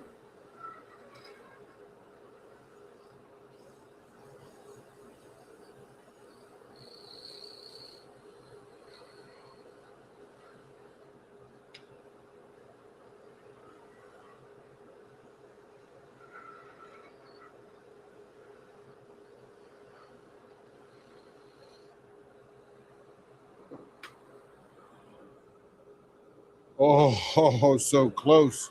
A couple of molecules away and we're there.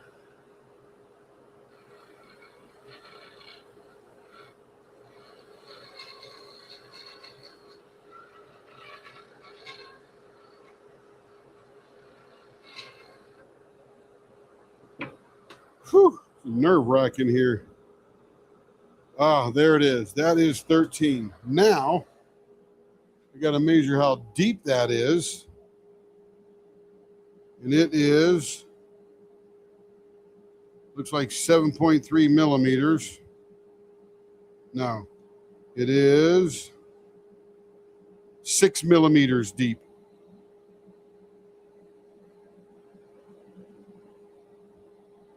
So we've got to go from there to just the outside of that line. And we're going to measure it as we go. And we got to be even with that middle bushing. Can't even see where that is. Let's see.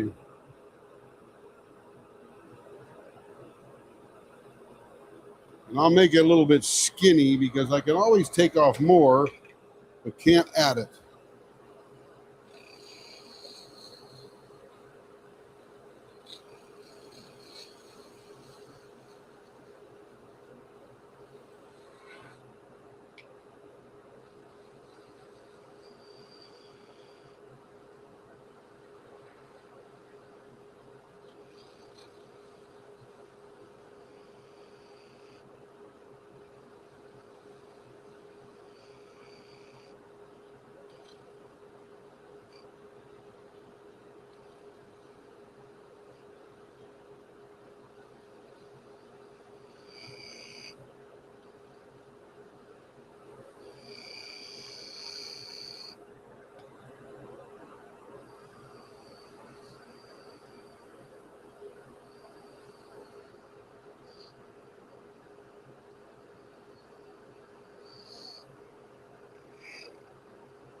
I feel like I'm engineering something. My goodness.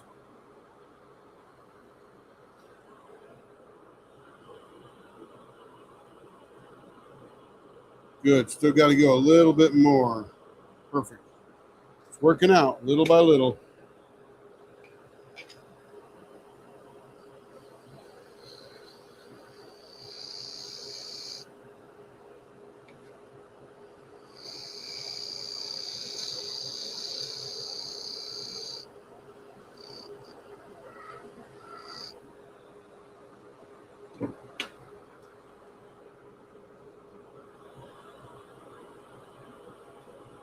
Sliver more.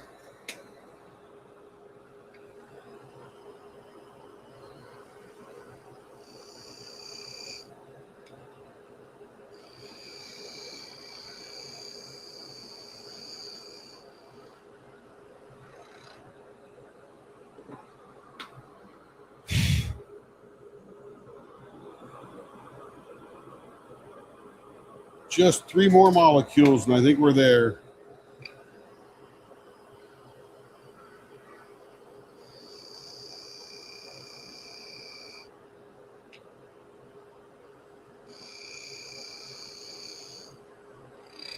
I tell you, I don't use this little square tool much, but it's a very effective tool here.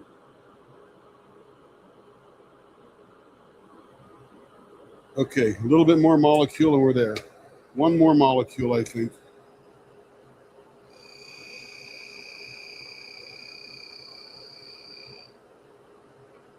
I will call that good, I think. Do a little measure here.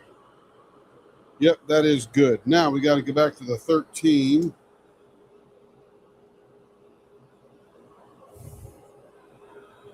You zero that out. Let's get back to millimeters.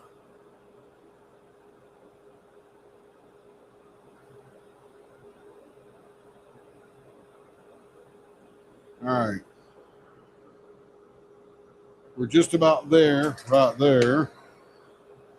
So we'll take this down just a hair.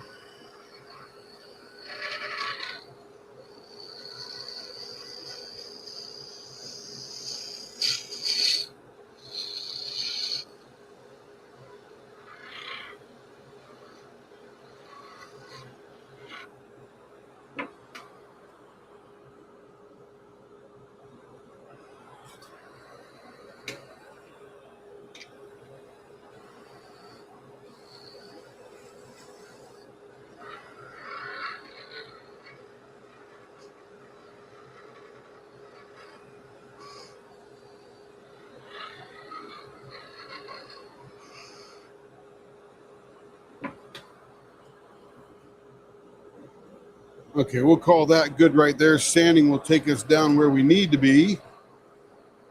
Let's continue shaping this one here.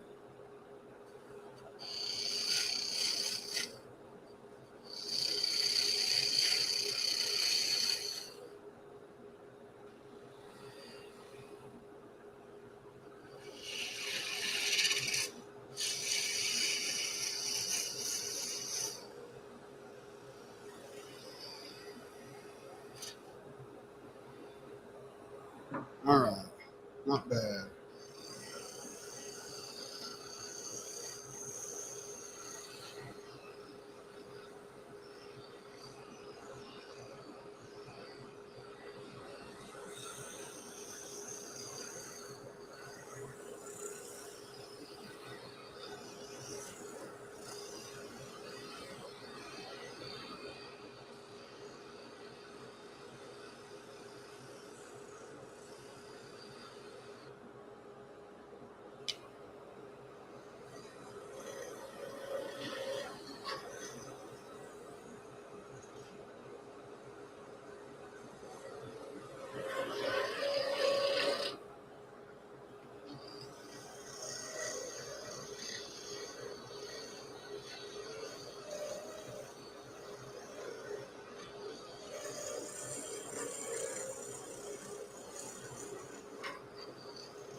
Man, this is a project, I'll tell you, in and of itself. All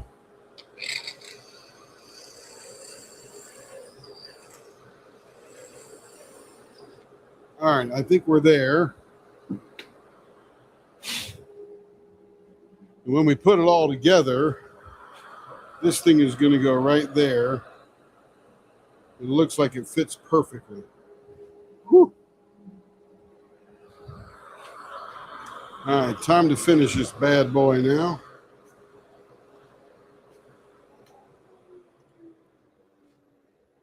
Let's see, blower is off.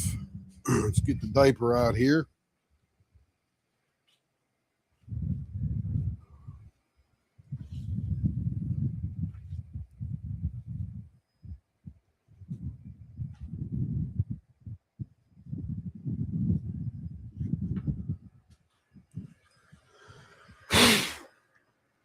There's the big diaper bottom. Let me get rid of all these little extra pieces. So we're going to do some new stuff on this one here.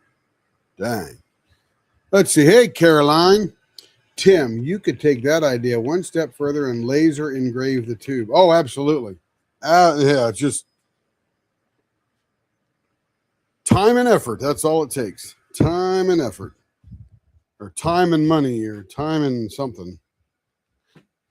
I'm going to use this whole piece here because I want to do a little bit of shaping. But you are right, Caroline. The sky is the limit.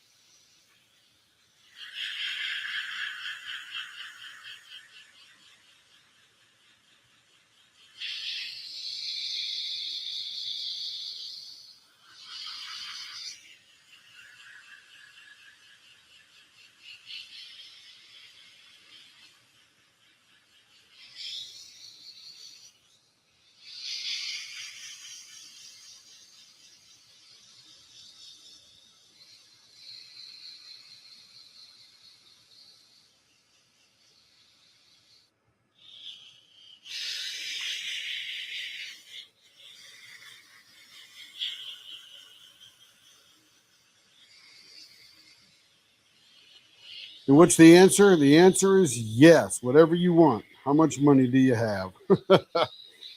Don't need all your money, but it's going to be an effort.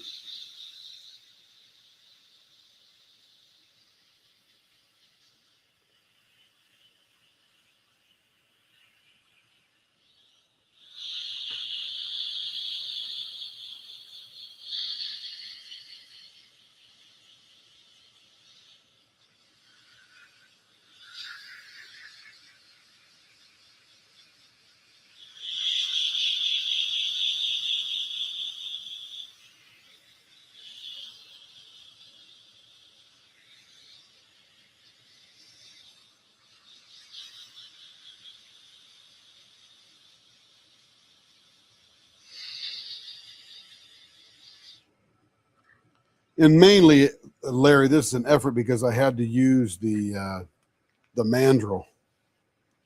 That's all.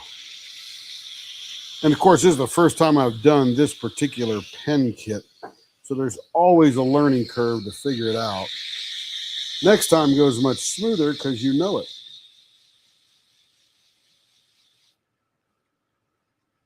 Now let's see how this thing measures up to 13 millimeters. Beautiful. On the money. Oh, that's going to be a pretty pen. My goodness, look at that thing.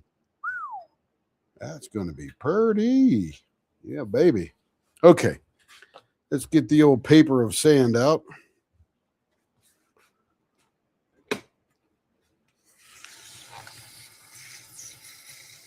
We'll get this one dialed in.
Ah, that's feeling pretty good right there.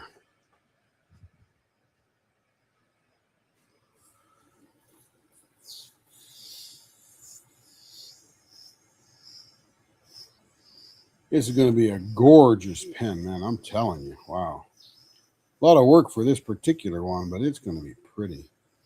So, Caroline, what are you up to today? We didn't even know you were skulking around and watching. We're glad you're here, though.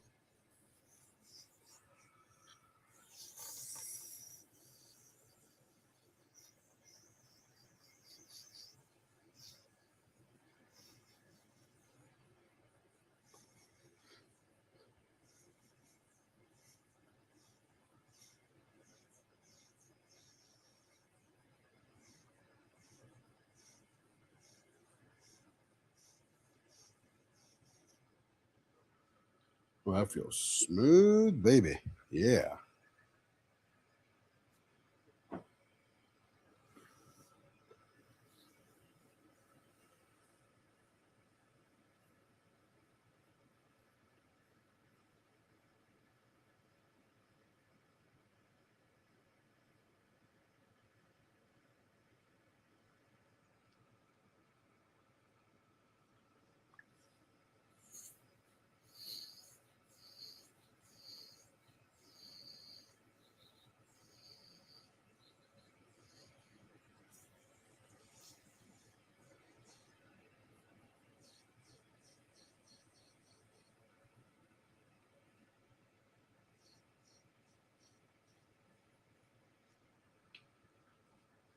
That wood is getting smooth. That's amazing.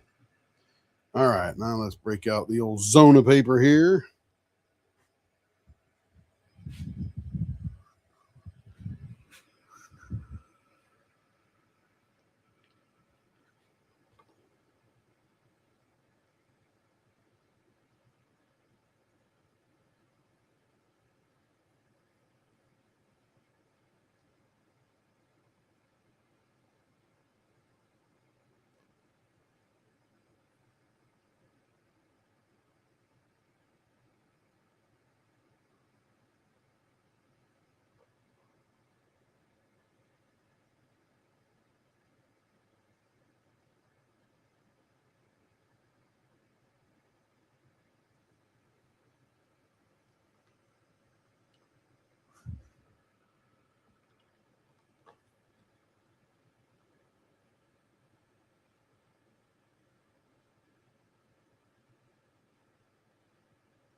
Man, I didn't expect to be on this long. I'm getting hungry.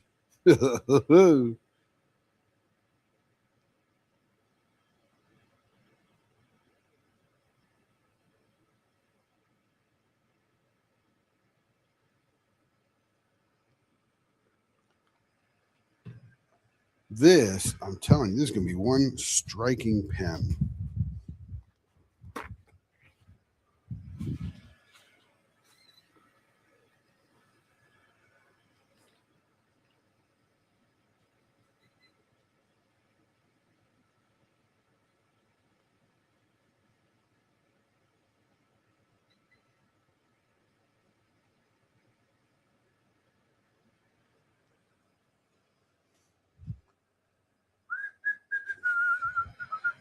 Let's see. I need now a dry paper towel.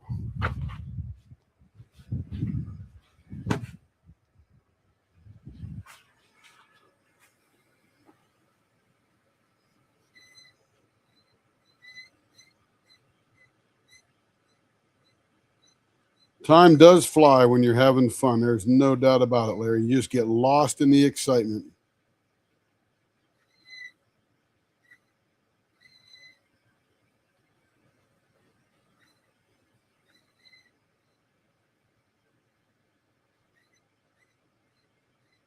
All right, that's probably pretty dry.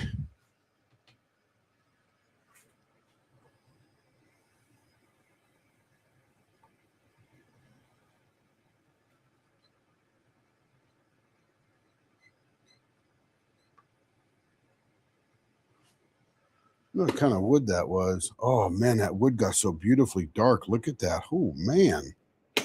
Choo-wee. That is cool.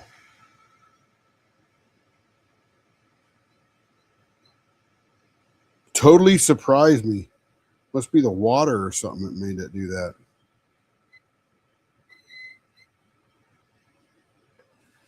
All right, we will call that one done.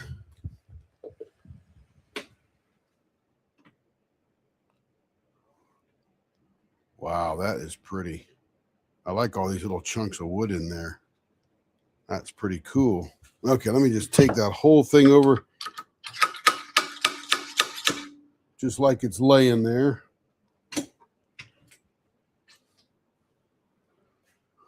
Don't really want to take that off till we're all done. Okay, so here's what I'm going to do. I'm going to take a break. We're going to go off. When I come back for this evening's broadcast, we will finish up these pens and turn a few more. And in the meantime, I'm going to drill the new blank for that one that I dove too deep on. And then we'll do that ebonite one now that I know what the millimeters are close to. All right, you guys, let's see how long we've been here. Let me go look at StreamYard here. 2 hours and 24 minutes. Woo, that's awesome. All right, we'll see you guys at 6 p.m. Central Time. Bye-bye.